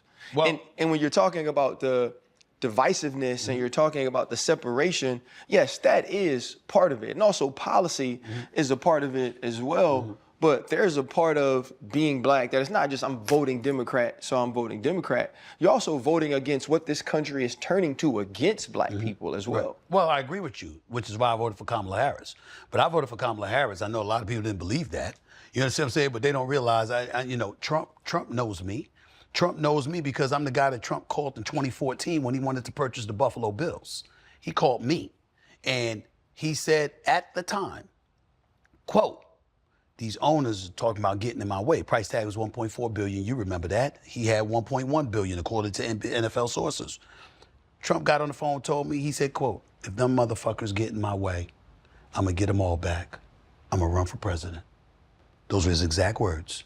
And a year later, he ran. And they were all laughing at him, but you underestimated him. You have to remember that at that time, it's not even now as we talk about now, it's not about voting for him. Forget all of the vote, who you vote for and all of that stuff. There's a bigger deal going on. And the bigger deal is where the left is just as guilty about it as the right, is that you being a free thinker and having the temerity to question what it was they're offering and what they're bringing to the table led them to encourage your own to turn against you. And what I'm saying to you, those are the kind of things that I'm thinking about. If you want to have a discussion about policy, go for it. If you want to have a discussion about him and his juvenile tendencies, fine. But when we, as black people, are at a position where we make up about 13.6% of the population, okay, we're no longer the dominant minority. When you look at the Hispanic community, the U.S. Census Bureau reports speculating or indicating that by the year 2030, they're going to make up more than 30 to 40% of the population. Okay, when you look at it from that standpoint, and then you see some of these policies going, some of these battles going on both sides of the aisle, who's getting lost in the shuffle? We are, because we don't have the representation. So the point that I'm making is that if you are an athlete who's wealthy, right, and it's an abundance of y'all, and y'all have the capital to influence government by feeding lobbyists, getting your own lobbyist to politic on your behalf on Capitol Hill. How much would it have cost them? It wouldn't have cost them that much, okay? But you're not thinking like that because it involves real work and it involves a real conscientious thought. RC might have that, I might have that, you might have that. I'm not saying none of the athletes don't have it. Please don't get me wrong, because some of them do. But what I'm saying is people look at us and they count on us to not have a collective vision. They count on us to be fragmented. And when we do it to ourselves by being judgmental of people who are not marching lockstep with us on every single thing, and you a sellout, or you a coon, or you this, or you that, just because you might disagree with my approach, even though I'm trying to get to the same finish line as you, I just think it's a different strategy to employ. What are we doing to one another? But then you want to come and you want to talk to me. This is why I say, name the time and place and I show up when these cats talk. Because you could talk all you want to, you could chirp all you want to, but when you got to sit in front of me and have those kind of conversations, let's have a real conversation. And let's see who's real and authentic. Let's see who's the real sellout. Let's see who's the real coon. Let's talk about that. Because let me tell you something. You know me. Yeah, I'm making a little money. It ain't 60 million a year. I ain't worth $1 billion. If I had that kind of money, how would I be? What would you be able to tell me? Think about that. Do I look like the kind of man that be like, I got $1 billion. I'm just gonna sit back here and enjoy my life. I don't give a damn about what's happening to the rest of the world. I ain't built like that. But I know a whole bunch of cats that I cover who are. But they don't give that impression. They act like they there. Here we are. Full of it. Full of it. Not most, not all. I'm just talking about a few. Full of it, talking. And I'm very, very uncomfortable to deal with because I know it. Because I see what they're doing and what they're not doing. And they know I know who they are. So I have a question. Should we see it as bullcrap, the Stephen A. for president talk? Let me put it this way. Are there truly people who would support you without question running for president? I think I could win it. I'm not playing. I think I can win it. The issue for me is two things. Number one, I gotta give them my money. They ain't happening. They ain't happening. I'm not trying to give up my money. I'm not trying to do it. And I'm not trying to get that money replaced by money where I'm beholden to somebody. I'm at the mercy, because then I can't lead. So I can't see how that would happen. So you could consider it bullcrap because of that reason, and because I'd have to go out and beg for campaign. I don't want to disrespect the politicians. That's lazy thinking. I get it. I don't mean it literally, but when you're on a campaign trail and you need campaign dollars in order to have commercials and stuff like that, that's not how I'm built. But if that wasn't an issue and it's just about me having the freedom to go out there and convince America that I'm the best man for the job, I think I can take them all. I think I can take them all. And you would be the best man for the job. You could fix this country. I think I can take them all. I really, really do. Because you got to deal with me. What's your record? You, J.D. Vance, you the vice president of the United States. What are you really doing? What are you really doing? You know, Marco Rubio is the real deal because he's a former senator who's now the Secretary of State, and not only that, the National Security Advisor, so he's a very, very powerful and influential man. But on the left, all right, which is where I would be center left. I'm not a Republican. I have conservative views from the standpoint I am fiscally conservative. I can't stand the taxes in New York, New Jersey, and California.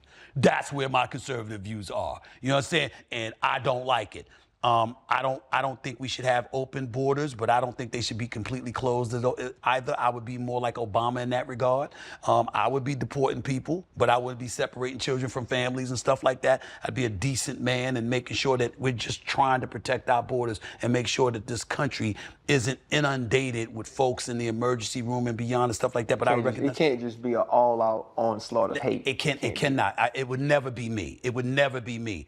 That would never be me. But the flip side is that I'm a live and let live guy. LGBTQ plus community, you got my support. You want to be transgender, you go ahead and be transgender. You can't compete against women, though, if you were a dude.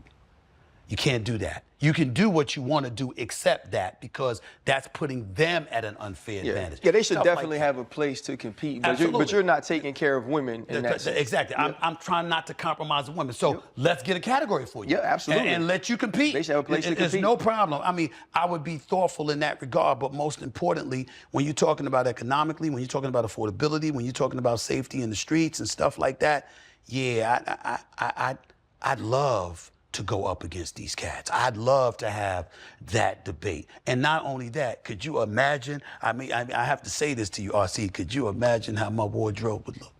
I mean, if You have to wear a Navy suit every day. No. President Obama wore a tan suit one time. Respectfully, I wouldn't wear the tan suit, but I would be a better dresser than President Obama. No, you wouldn't. Yes, I would. Yes, I would. Yes, I would. I'm telling you, man. My suit game would be next level. And by the way, it wouldn't just be blue, but it wouldn't be the light colors. It would be black or blue, but how I rocked it. Different material, different styles, the whole bit. Oh, my Lord. It would be next level, bro. You would wear the same Navy suit every day. No. See, that's what they did. That's what they did. Games changed. Games changed. And, to me on the road, the White House, the whole bit, you know what I'm saying? I'm driving in the Beast. I'm flying on Air Force One. I'm staying in the bed. Oh, my Lord. Come on, man. My suit game would be tight. It ain't no doubt. I got to be on TV every day? Oh, Lord. You're on TV every day now? I know that, but it would be next level. I tell you what, do you think you got a smooth walk? When Obama walked in that room? Yeah, well, he's earned it. Oh, no. He's earned it. His walk is spoiled. It's a little band behind him. That Obama got something. All I'm trying to say to you is this. He got competition, and he was the president. He ain't supposed to be no competition. Who's But he got- competition? This is me. I'm telling you, the suit game, absolutely. Bro, you don't even win on your own show when I'm on TV. Absolutely, man, absolutely. You had those sweatpants the I other day, tried Charles. to, yeah, so what, I was home. You know what I'm saying? I could flip it up, but my suit game would be tight. Go ahead, man. My suit game would be tight, and my speeches wouldn't be a joke either. Now, your speeches would be next level. My speeches would be next level. No, my speeches would be next level. You gon' plan a debate every other day. Don't run from it. Don't run from it. smoke. You got to be honest, man. It's Yeah. like, listen, it's important. You got to care. And here's the biggest thing that I would say. This is the number one reason that I believe that I could be successful. If I'm talking to you and you got a great idea, yo, man, you got a great idea. I'm not shoving it aside just because you're on the opposite side. I got to work with you anyway. The other day I got heat because they said I was insulting Jasmine Crockett. Why you got to call out the sister? Because the sister's the one sounding like that. I know she's intelligent. I know she's accomplished. I know she's smart. That's not what I said. What I said was, that's not how you sounded. You sounded belligerent talking about the president. You're a representative representing the state of Texas in your district in Texas. They didn't send you there for that. They sent you there to find a way to get what you can for us while he's in office, while assisting him getting out of office so you could get somebody in there who's more favorable to my district. Same thing with AOC. Same thing with Eric Swalwell in California. Same thing with any elected official. Your job is not to go there and say, derail the president. I could do that. You're a representative. You're an elected official. You're on Capitol Hill. What are you doing? You're supposed to be working. You cannot be working if all you're saying is, I don't care what he comes up with. I'm not agreeing to it. You can't figure out listen, he's the president. I don't like it. But damn, he gonna be here till 2028. I got 100,000, 200,000, 300,000 constituents to deal with. Let me see what I can get. I think the large part of it too is we are now in a place where we are asking for more decorum, more professionalism, Yes. more respect Yes. from those people in Yes. the lower districts and representatives than we are from the highest office in the country. Right. And I think that's the difficult thing to say. Obviously, like Jasmine Crockett in her position and who she represents, she's supposed to be disruptive. She's supposed to be opposition. But you do have to try to bring something back home for those people. That's all I'm saying. Right, and so I get that. But Steve Harvey actually said on our show that your suits were poo. I know.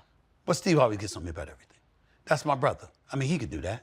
That's like you. You know what I'm saying? Everybody ain't coming to my house. You know what I'm saying? But you here. You know what I'm saying? Because you RC. You know what I'm saying? If it's somebody else. We ain't going to mention no names, but no fat bastards will be in my house. You know what I'm saying? No sorry ass people are going to come from my house. That ain't going to happen. You see what I'm saying? But you could come here anytime you want my to. brother, So though. you You the big bro. You know what I'm saying? You know you can come anytime you want to. Every Fred, too. You welcome to the house. But certain people ain't coming to me. So Steve Harvey getting on me ain't nothing new. Steve Harvey been getting on me for years. You know what I'm saying? When he had on his MC Hammer suits, you know what I'm saying? And I got on them, he just ignored me. But you got to remember something. You got to move very lightly with people like that because they comedians. You don't want comedians targeting you. Now, you got to be able to take it if they do. You understand what I'm saying? But you don't want that. Like, you don't want Cat Williams on your ass. You don't want Steve Harvey. You don't want Cedric the Entertainer. You don't want a lot of these guys. Dave Chappelle. Oh my God, Dave Chappelle. You don't want a lot of these people on you. You see what I'm saying? So I'm very nice to comedians. You know what I'm saying? I'm very nice to them because I can't do what they do. You know what I'm saying? When they're hilarious, they slicing and dicing you, and they funny as hell. You got to give it to them. They funny as hell. Just take it. We're going to F1, right? So we have F1 this weekend. Have you ever been? I mean, I went to Abu Dhabi for a race there, but that was about it. What did you think of F1? And now what do you think about it here being in the States? I don't know much about it, to be quite honest with you. I've got to do my homework on it. I was there because Mr. Mubarak asked me to come there, along with Steve Harvey as a guest of theirs. So I flew across the world to get there, to see them and have that kind of experience. And I thoroughly enjoyed it, and I'm looking forward to going back. But I don't know much about it. I know it's growing. I know that's a good thing. And I think that any time, sports in any genre is growing, I think it's incredibly beneficial to us as a society because I think sports to this day, nothing brings us together better than that. We started off our conversation, talking about LeBron and other stuff like that. I say all the things that I said, but I don't hate him. Yeah. I don't hate him. I don't wish him harm. I don't wish him unhappiness or negativity or anything like that. You got other cats that might dislike me for whatever reason. That's their cross to bear. That's something for them to hang. I'm not rooting for anybody to have a bad life, to have unhappiness, to have unpleasurable experiences or anything like that. I want us all to get ours. And the reason I have that attitude is because sports taught me to have that attitude. Outside of my mama, sports taught me to have that because no matter what race, color, or creed you are, when you're in the same fraternity, it matters. It means something. And you know what togetherness is. You know what it looks like more than anybody else out here in the world knows. And I think that's a privileged position we all are in. Y'all coming from it from a player's perspective. I'm coming from it from a pundit, a scribe, a commentator, to be around it, to see y'all and to see what y'all have done, what people mean to y'all and why. It assists in making us better. I'm so grateful for you. You know what some of these last months have been like, and I've told every single person that I ever have a conversation with you about how real you are, how loyal you are, and how what you see is what you get. That level of authenticity always win, man. I love you. I appreciate you. Thank you, family. Love you, bro. Love both of y'all, man. Proud of y'all. Y'all keep doing great things, and just keep striving. Listen, RC, you're gonna have to understand that you're doing big things. This podcast is doing big things. That makes y'all a target.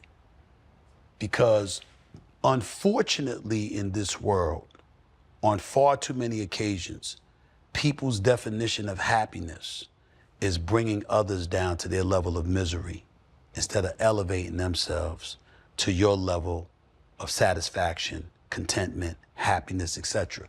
And when you're that kind of target, you have to see before you act. One of the things that as athletes, I think is incredibly unfair to y'all, is that y'all made y'all livelihoods and your lives, not totally, but to some degree, based off instinctuality. Your ability to act instinctually, to instinctually say, okay, this is what I need to do, et cetera, et cetera. And then you get away from the game and you're discouraged from doing exactly the thing that made you successful. And you're surrounded by and people have an authority over you that have no concept of that because they didn't do what y'all do. And I'm really sensitive to that. I'm really sensitive to the fact that y'all are asked, I'm talking about former athletes that are now, whether it's a podcast, whether it's commentary or whatever, what you're asked to do now is an incredible, incredible challenge because you're asked to go against those very instincts that made you successful all your life. But what you got to remember is it's okay because it's an indication that it's time to start anew. Mm-hmm. And when you're told that it's time to start anew, whether subliminally or directly, it's an advantage because there's a purpose that comes with that that elevates your life. It refreshes you, it energizes you, it makes you feel alive again. It's something new to do that I'm really, really passionate about doing. I've seen people die of a broken heart because they lost their mom or they lost their wife or husband or whatever. They were saying, we have no purpose anymore. And the reason why we're sitting here smiling and laughing and talking with one another and having a good time is because we got purpose. We got purpose. And I know that. And so I'm telling you, remember that because they gonna come. That's it. The more you climb, the more successful you are, they gonna come to get you. You know what I'm saying? And it's gonna take everything. Sometimes you're gonna be shaking because you wanna go at some people so bad and you gotta refrain. But you got to remember, yeah, definitely, RC, no doubt. No doubt. But RC is that way because RC is a real one whose heart's in the right place. This brother, one of the best brothers I've ever known. I got so much love for RC. RC is a great man, not a good man, a great man. Thank you, brother. And let me tell you something. I'm quiet, and I usually let ESPN and everybody. You got to do your thing. Everybody got to roll. Everybody got to. Man, the something that happened to this brother, he not with us no more. You ain't gonna be quiet. You know what I'm saying? I'm not gonna be quiet then, because I don't want to lose this brother. He's that special. There's a lot of people that's special, but he's one of them. And he's one of them because what you see is what you get. And he's real and authentic. But most importantly, you can talk to you. And that's the beauty of it with the interviews that y'all do and everything that y'all doing. People could talk to y'all. And there's a lot of people you could talk to. And things would be better. But these cats don't want to talk. They want to feel what they want to feel. They want to be salty. And they don't want to man up and sit down and simply have a conversation. And you'd be surprised how much peace would exist in this world if people could just talk to one another. Yeah. And I know one of the things that I do that I never run from is a conversation. As long as you can converse with people, chances are everything's going to be fine. Just remember that. Keep doing what y'all doing. And pivot, fam. That's a pivot. Hey, bro, doing the show with this dude, man. You really could just send the questions. My dog. No, hey, you ever chance? Hey, Stephen A., read these questions to yourself. Oh, so we throwing oops. Yeah, that's fine. Appreciate it. It's 9:42. Freddie T, man, another exciting year. The WNBA started, and even with the Liberty being the champion and Asia Wilson being the MVP, all the talk is about Caitlin Clark and Angel Reese. Yeah, it started off with a bang, man. And I think in any business, you need an amazing storyline. And I believe we have one. Last year, it was the rookies. It was Caitlin, it was Angel Reese. This year, the start of this season, we're back at it, right? Yeah. And if I didn't know any better, I would have thought they were trying to promo a fight, right? Because it was just a simple take foul. It was a foul, it was harmless. And I think Angel just got up in frustration at the point that they were down by so much right there in the third quarter. And she got up and she wanted to get a little aggressive. But I believe at the end of the day, we need that in the WNBA. I think that'll draw fans in. But yeah, Angel, you got to take that one, baby. Like, it wasn't even necessary. I think it was a little bit too dramatic. I believe Caitlin handled it like a pro in her press conference. But it's good to see the aggression the passion from Angel. But yeah, man, welcome to the WNBA. It's back. I mean, I love the fact that the WNBA has this exciting rivalry. And we've talked about Caitlin Clark and Angel Reese for so long. I hate the fact that they're always pinned against one another. RG3 called what Angel Reese did hate. He said you could see the hate on her face for Caitlin Clark. I'm not really sure when we moved in to being able to read the expressions of a person and know their intent, know their character, know their perspective. But he does understand hate because I think he also understands the hate of self. When you look at the play, which is all we can speak to as professionals, all we can speak to as analysts, Angel Reese pushed one of her teammates. Caitlin Clark had a hard foul, which is part of basketball. I feel like it was assessed correctly. And Angel Reese's reaction is the sort of reaction you get in a situation when you feel like you took an intentionally hard foul. That's competitiveness. That's rivalry. That's not hate. And so now, though, when RG3 jumps on to the hate train or to the angry train, and now follows along with what we saw from Keith Olbermann, what we saw from Dave Portnoy, as they poured on to Angel Reese to make her the villain in Caitlin Clark's heroic or hero story. Right. The one thing we know about RG3 is he's not having conversations at his home about what Black women have to endure in this country, about what young Black women and athletes like Angel Reese have had to deal with being on the opposite side of Caitlin Clark's rise and ascension into stardom. Now, when you look at it, I think A'ja Wilson is the face of the league. A'ja Wilson is the best player in the league. Caitlin Clark is the most important player in the WNBA. And a ton of her fandom has come along with some racial bias or some racial pieces to why people love her so much. And so now, if you're RG3, when is the last time within your household you've had a conversation about what she's dealing with? You haven't been able to do that because in both of your marriages, you've been married to white women. You haven't had opportunities to have those conversations to educate you on what they're feeling, what Black women deal with, what they're seeing when they think of a young Angel Reese. And the whole time that he's mimicking Angel Reese and bobbing his head and moving his neck while he's doing this whole piece, his wife is in the back amening and clapping. And so to me, it's just another situation that now this young lady has to deal with.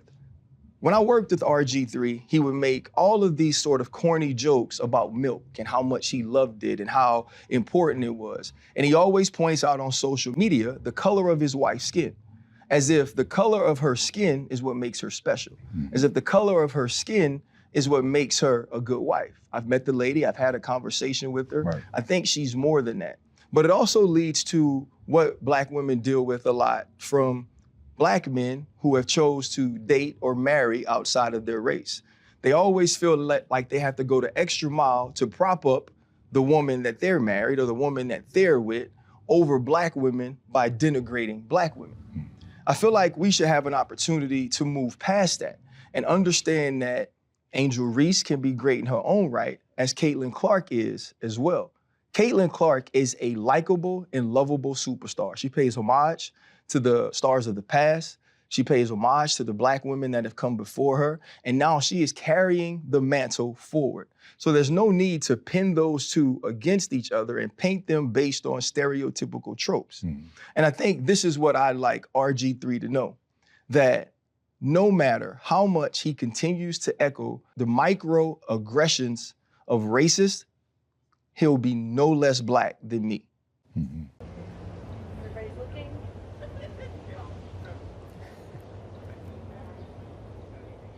Hey man, I ain't even gonna lie, man. Y'all boys be taking me places, dog. Like, here we are, man, in Green Bay, on a historic Shadow Lane. Lombardi is right behind us. The stadium's right behind us. People are gonna be right there on the stage tomorrow being drafted, letting their dreams come true. Freddie T knows what it's like to be called in the first 10. You know what it's like to be called in the first 3 rounds. I know what it's like to not be called at all. But this is the pivot, man. Pivot fam, thank you for pivoting with us. Freddie T, man, looking at this draft, right? What is something right now in the lead up that's sticking out to you? Well, we got sun in Green Bay. That's one thing that's kind of got my attention. The playoff teams from a year ago, they're going to be the beneficiaries of this draft. It's just wide open. You know, players that kind of fall here and there.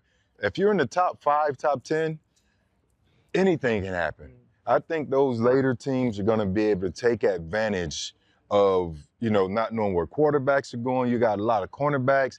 I think still they're deep in cornerbacks, so those teams will be beneficiaries of that. And that's really the one thing that jumped out. There's been a lot of talk about the shakeup in the top 5, top 10, and it's going to be real interesting to see how it all unfolds because I don't know what's going to happen other than the number 1 pick, which is supposedly Cam Ward. After that, who knows? GM's got to earn their money this year. GM's got to figure it out because there's going to be some hellified players taken this year that's going to be Hall of Fame type talent, but you have to figure out what you need or what you want or what your roster wants and all that stuff. So as it goes through it, like Freddie just said, as they're going through it, as I see you talking on TV all the time, man, it's changing. You don't know. Well, if they take him, then they might have to take him or he could jump and all that stuff. So I think this year is interesting because there's not those top 5 that you know are gonna go. You never know what these teams are gonna do. Cam Ward is supposed to go first.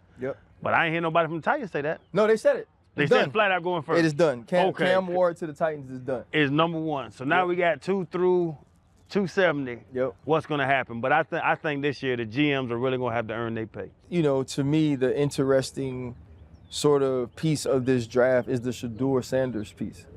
If you take it back to the middle of January when this process started and we're just talking about the film and sort of placing the players, Shedeur Sanders is top 5, top 10 pick. Peter Schrager says today that it's possible that he's not going to be in the first round. Like, don't be surprised if that happens.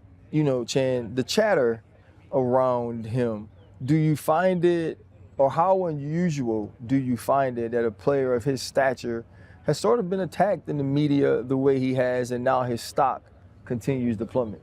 I hate that entitled story, report, whatever it was, because I think back, man, you're a starting quarterback. You're a monster. You're out there on that field. He's getting knocked down now. I don't know if Colorado's O-line was the best in the nation, but he's getting knocked around and still having the numbers doing what Shedeur did. I remember there was a very cocky young man by the name of Johnny Manziel. There was a very cocky young man by the name of Baker Mayfield. There's a very, if you want to say it, cocky young man by the name of Shedeur Sanders. And he should be. He can play this position. Why were they covered different? Why are people speaking of him different? I see people say, oh, the Deion effect. What's Deion going to do for that man on the field? You have film to watch. You have interviews to have. And now you bring the man's daddy up. His daddy's the reason he's here, from Truth Academy to Jackson State to Colorado. You should want him to be around because you've seen the success he can have with his dad in his corner. And that's the thing. I don't know if there's a racial undertone to it or what it is, but it's just funny that they're painting Deion, they're painting Coach Prime as a negative, some people are. I think that's a positive. I think if something goes on, you have a lull in the season, I can hit Prime up and say, Prime, holla at Shedeur. I see that as a positive, and I'm seeing people paint it as a negative. Yeah, I think it's a shakedown. Every year there's always a twist around draft day, but here we are the week of, now you hear all news coming from here, and they sort of put a spotlight on it, right? When you look at Shedeur, he's a kid who, he was the most accurate passer in all of college football, considering the offensive line troubles that they had, poised, under pressure, being able to bounce back, being a leader. They don't see the confidence in the kid. He's just confident. He gets his from his father, and that's totally fine with me. I think the big question is, when you're looking at Shedeur, are you drafting a guy at the quarterback position to be a day one ready, or just has potential for the future, right? And as a GM, you have to make that call. The person who said that, you got to put a name on those type of comments. That's what I would like to see come out from this, because you hear chatter here and there, and maybe people throw it out there just to get others off of Shedeur. Who knows what it's about, but I think it's a negative light to sort of make those type of negative comments on this young man when, quite naturally, he's just a ball player. All he wants to do is play ball, and he's shown that he can do that, and I think he can do it on the next level too. And that's the thing too. I think people forget this is a game. if I want Shador, I can put out bad reports about him and make people look into it, and some people might fall for the bait. You want to acquire talent, and I think people forget about that other teams can put out bad reports because they want him to drop to them. I think Shador is going to go a lot higher than people are saying. I honestly do. My biggest problem with it is obviously the anonymity of all of the comments and all of the quotes and all of the things that we have had reported, whether it was Josina Anderson around the combine, recently with this quote from an offensive coach who says he's entitled, who says he puts the blame. I watched Shador Sanders get damn near killed for 2 years at Colorado. And I never saw him berate a lineman on the sideline. I never saw him cuss or scream at a coach. And you're hearing these things like entitled and these little pieces of the characteristics of his personality when we had a #1 overall draft pick get arrested for being orderly and drunk. And we had more people coming out and saying, okay, here is who the real Baker Mayfield is. Don't watch this video. Don't believe that what you saw of him is who he is. He's a good person. He's a good leader. He's this. We had more anonymous people saying those things. Shador Sanders never been arrested. Shador Sanders has never been in trouble. Shador Sanders has never misused his names to the point of taking advantage of people. You have Johnny Manziel, who missed the first game of his last year against Rice for Texas A&M because he was suspended. You have Johnny Manziel, who ended up getting a whole documentary about how effed up he was away from the field, but there was no anonymous talk about him. There was no one coming out and saying Johnny Manziel isn't a good person. Johnny Manziel is entitled. Johnny Manziel has an alcohol issue. And so to me, the way that Shador Sanders has been covered seems purposeful. It seems that there is some sort of intent to slander or defame. All of these conversations could be taking place behind closed doors, as they do for so many of these people, and kept there. But why him? Right. It's for the clicks. It's because the name will bring people to your page. The name will bring people to your show. And it's sad. Like, it's sad that he's being used this way, but he has to find a way to take the lessons from this. The lessons from this of what his name means, the lessons of this of how you block out the noise and continue to perform. This kid is going to be ready from a maturity standpoint when he walks into the building. Now, what the GMs should be thinking about, and executive scouts and coaches, is when will he be ready physically to play the position? And I think a year from now, we'll be hearing a whole different tone when you're looking at a big last name, because the Sanders name in football is a big last name. When you talk about next year, possibly, I believe Arch Manning will be eligible for the draft, correct? Mm-hmm. I really believe that when they speak about him, that tone is going to be, well, he comes from great stock, from a great background, from a great family, which is all true. Yeah. There's no mistake about it. But are you going to draft and judge this kid by his talents and what he can do for your team, as opposed to all of the other outside noise, which is what we're getting from the whole coverage of Shador? So well, there's the one thing be on standby. The one thing we know is it's not entitlement, or you're not entitled if you manipulate the top of the draft to go to New York instead of San Diego. Mm-hmm. You're just using the power that your name has earned. And so we know that that's seen differently. My last thing to ask y'all before we close about the draft, if there's one pick, one player, one team you'll be paying attention to, or one thing you'll be paying attention to, what will that be? Listen, I know what gets clicks, as Fred was saying, and you was talking about you try to get people to watch your show. I know quarterbacks and I know cute receivers, and Gentry's gonna be a monster in the league. I know, because that's what people want is points. Abdul Carter is better at his job than anyone else at their job in this draft. That's what people don't talk about. Abdul Carter is going to be Micah Parsons all over again. And let me throw another couple. That boy from Alabama, Jahad Campbell, bro, he's about to be a Pro Bowl linebacker walking in. Will Johnson from Michigan, he didn't give up a touchdown in 2 years. So all you ball watchers, and I'm not talking nasty. Yeah, I didn't like that. The people that just want to touchdown. Listen, there are defensive players in this draft that are going to be rookie Pro Bowlers Abdul Carter's leaving Jahad Campbell and Will Johnson. I'm telling you, them boys can play ball. Yeah, now I'll be quick, man. I've prayed a few times, man. Remember we sat down with Travis Hunter, and I had said Duval, and it might not happen. Hey, Hey, look, he be gone. we could, man. See, don't throw me off, man, because that's a 2-for-1. We all trying to figure out if you're gonna be DB, receiver. I don't care, man. Freddie, Cam at 1, Abdul and Travis 2 or 3. That's I understand, but praying is powerful, brother. You never know, man. Prayer is powerful, but it's hard to pray over other people. And I mean, at 5, man, the Jaguars could get antsy, or maybe even just make a decision to go up. I think they got their leverage to be able to do that. They certainly can use him. And again, they can also sit back and wait on Mason, putting him in the interior. But that's just my wishful thinking, my draft day excitement. So, anything can happen. I just said it. Anything can happen in those top 5 to top 10 picks. So I'm on standby to check it out. Yeah, I think the thing I'll be paying attention to is if the general manager and coach of Cleveland can save their jobs. Who saves their job?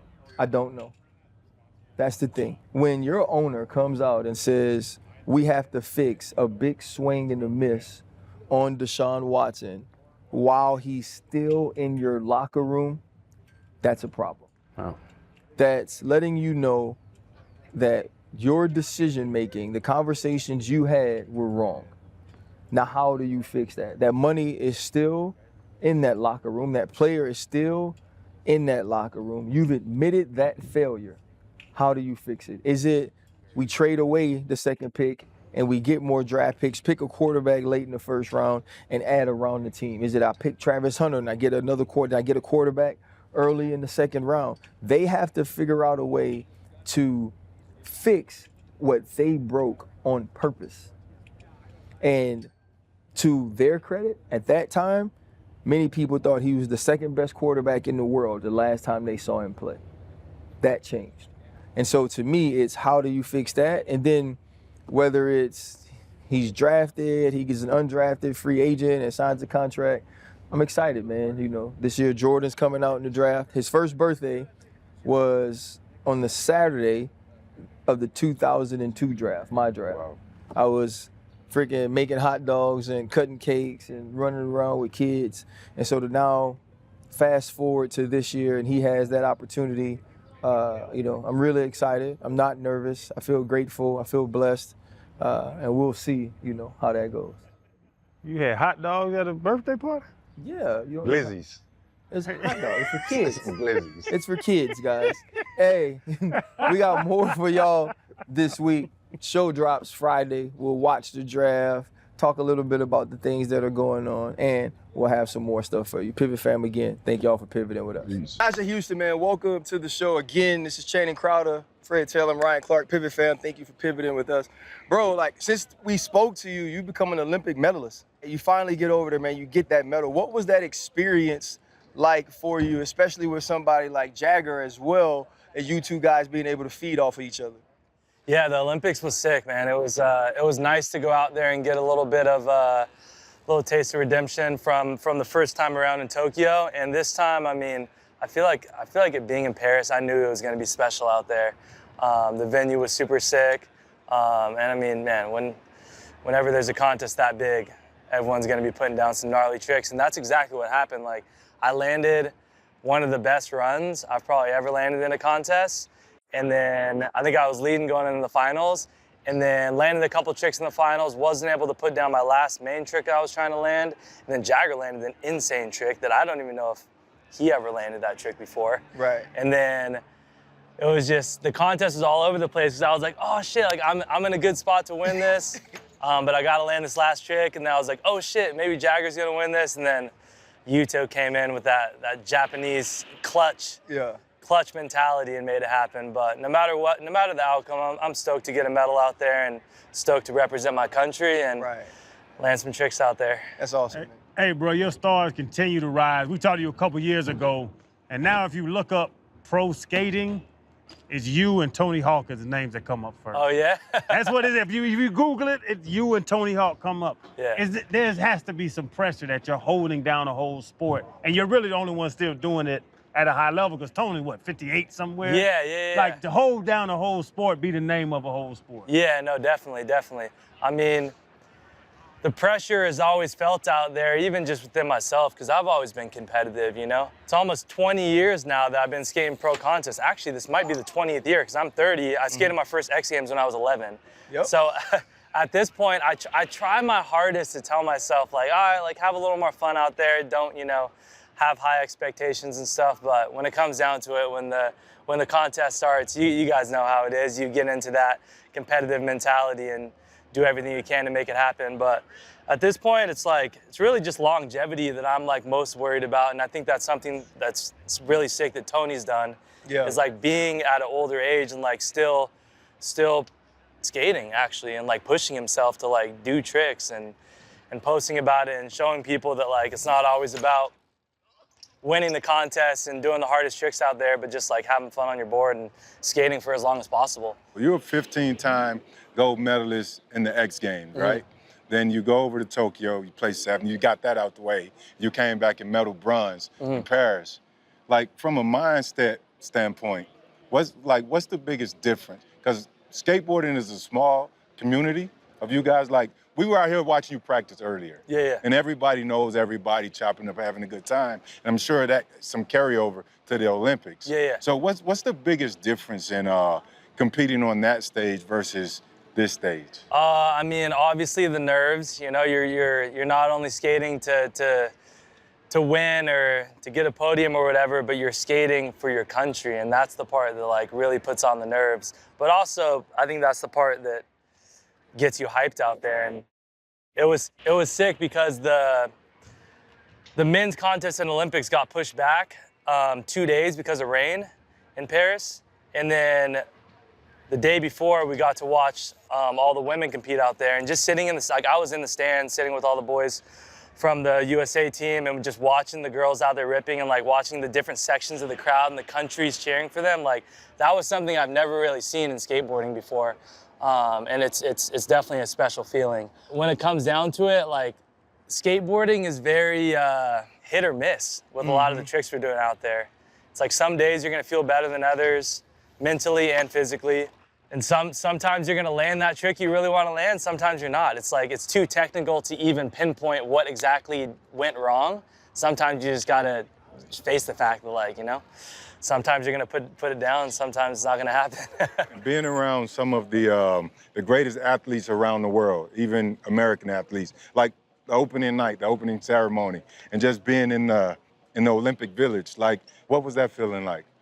Oh, it was sick. It was sick. Being out there with, I mean, all the best athletes from around the world is definitely something special, and it really helps you take in that Olympic energy and bring it out on the course. But man, we're gonna try to make it out there for LA too. I gotta get LA. I gotta try my absolute best to make it to LA, because that's basically home turf right there. I'm originally from Northern California. Small town called Davis. Grew up skating in the Bay a lot. And then when I was 15, moved down to SoCal. But even before that, like, I remember taking my first trip down to LA and skating all the famous spots that I watched in videos growing up when I was like 8, 9 years old. And like, just LA is like, it'll always be my favorite place to skate. Being someone that burst onto the scene at the age of 11, and then you talk about longevity, you're 30 now. Right, that's 2 decades in itself, and you're talking about continuing to skate. When I think of the Olympics and some of the athletes Fred was talking about, you know, there's Sloane Stephens and LeBron James as torchbearers, but there's Simone Biles and the greatest of all time. And now you as a skater, you're one of those athletes as well. How do you sort of quantify the way that this sport has grown since you started participating professionally? It's definitely grown a lot, you know, especially with it being in the Olympics and whatnot. But I think the part that I'm most stoked on is like the core street skateboarding, you know, going out there and skating around the city and skating spots that aren't meant to be skated, getting kicked out by security guards, cops, all that stuff. Like, that is something that has never really changed. It's always been that way. You know, maybe nowadays, like, it's nice because sometimes I'll get kicked out of a spot and like cops will be like, oh, I saw you skate in the Olympics. So like, give me a few more tries, let me land my trick or whatever, so that's nice. But I honestly love that part about skateboarding so much, and that's something that I always try to talk about in interviews and educate people on, because there's so much more to skateboarding than just any contest or the Olympics or whatever. It's really, you know, just go out there and watch a true skate video, and you'll see what I'm talking about. Is that what's really at the heart of the sport? Because if you look at even a lot of you guys who skate professionally, your social clips aren't the X Games or they aren't the Olympics. It's guys trying tricks in public places or doing different things and showing videos of failures, of falls, of crashes. Is that truly what continues to push the sport forward, is the interest and sort of the grassroots of it? Yeah, definitely. It's street skateboarding, and it's really just the lifestyle, and it plays into the factor of like it not being a normal sport. Like, yes, technically we're in the Olympics now, you can call it a sport if you want to, but we like to think of skateboarding as more like a way of life, because it's really going out there and just cruising around, skating random spots around the city with your homies and challenging yourself, you know? We're not skating some perfect rail on a course that's made for us to skate. We're skating like a handrail in front of some random business that you're probably gonna get kicked out of in a few tries. Right. When I say that like I care a lot about longevity and being able to skate for as long as possible, that's really what I mean, because obviously like contest skating, it's especially these days, bro, there's so many little kids that are like doing the craziest runs out there. I was just watching the last X Games in Osaka, and I was watching in my room at home, just like, I'm happy I missed out on this one, because some of the runs the kids did out there, and it had to have been the youngest finals ever. I think there was 6 people in the finals, and like 5 of them, I think it was like 15, 16, 16, 18, and maybe like 21. Like, wow. A lot of people don't realize how young of a sport skateboarding is. It's crazy. Yeah, and we were just we talked to our Willie. Yeah, he's a different human. Yeah. But we were talking to him, and I asked him about like aging out and where like the young guys. He was like, I can still do it, but I feel it more in my body. Oh, for sure. You feel your body responding different to a fall, or or not completing a trick. Oh, definitely. Yeah. I mean, I used to be able to skate every single day when I was a kid. I would say up until like I was like a late teenager, I was out there practicing every damn day, and then now it's like, it's out of the question. Like there's a couple days out of the week where I'll get some hard practice sessions, and then maybe a couple days where I'm out filming in the streets, and then the other days I gotta chill. Like I gotta chill. I mean, I just got done trying this trick in the Bay Area 2 weeks ago, and it was actually the most sore I've ever been in my whole life. Like my whole right side, you guys know how it is, like just stuck, like limping around, not even from an injury, just from being sore for like a whole week. And like, yeah. If you was a running back, they'd be trying to push you out the game at 30. You know what I mean? So you definitely start to feel it differently. Bro, was in there your homeboys you skate with, you try something and they be like, bro, like take it easy on that one. That shit's silly. Yeah, definitely.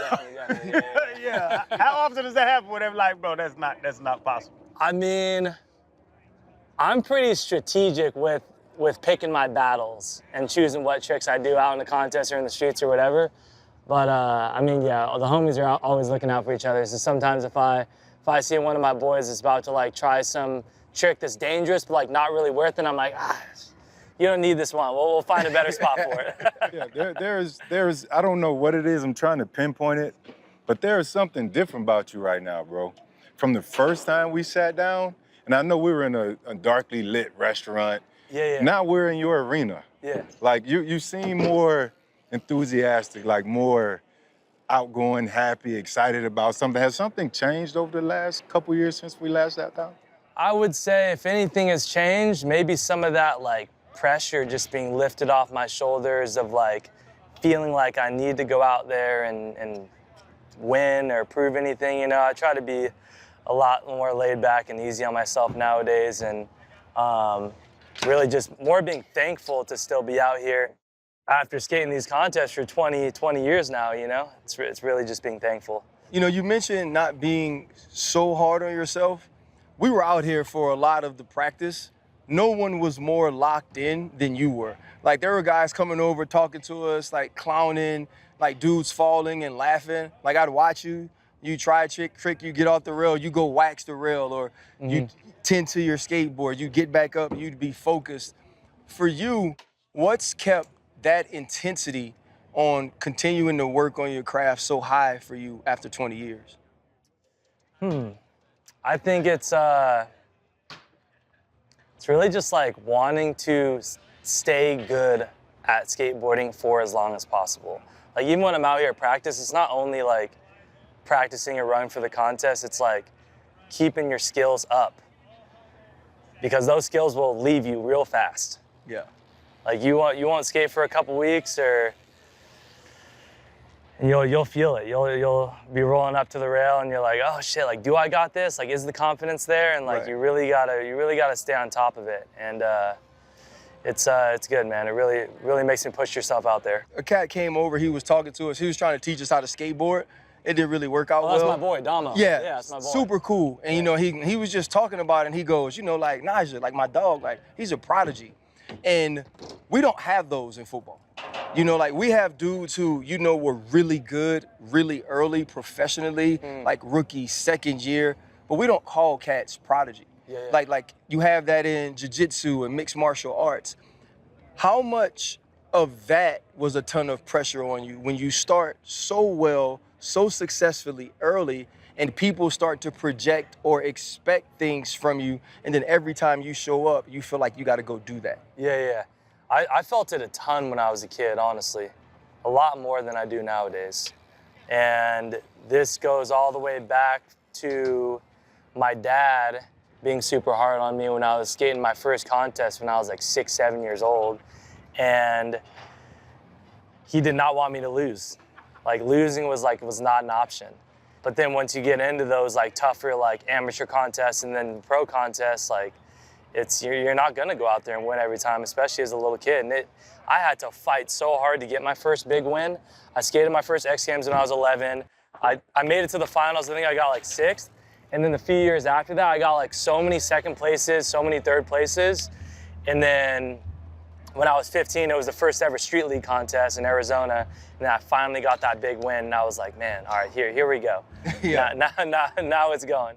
Yeah, bro, I was just watching some clips. I think this is recently. You jumped off a goddamn skyscraper or something. And it was a big event and everybody went crazy. Yeah, and they yeah. were saying you had to do something big to win that one. And then you come back and do that. Like that performance, is that where, like we're talking about being the greatness of it, is that where your greatness comes from? Where you're gonna press the limit every time? Yeah. I think you're talking about the Miami Street League a few months ago.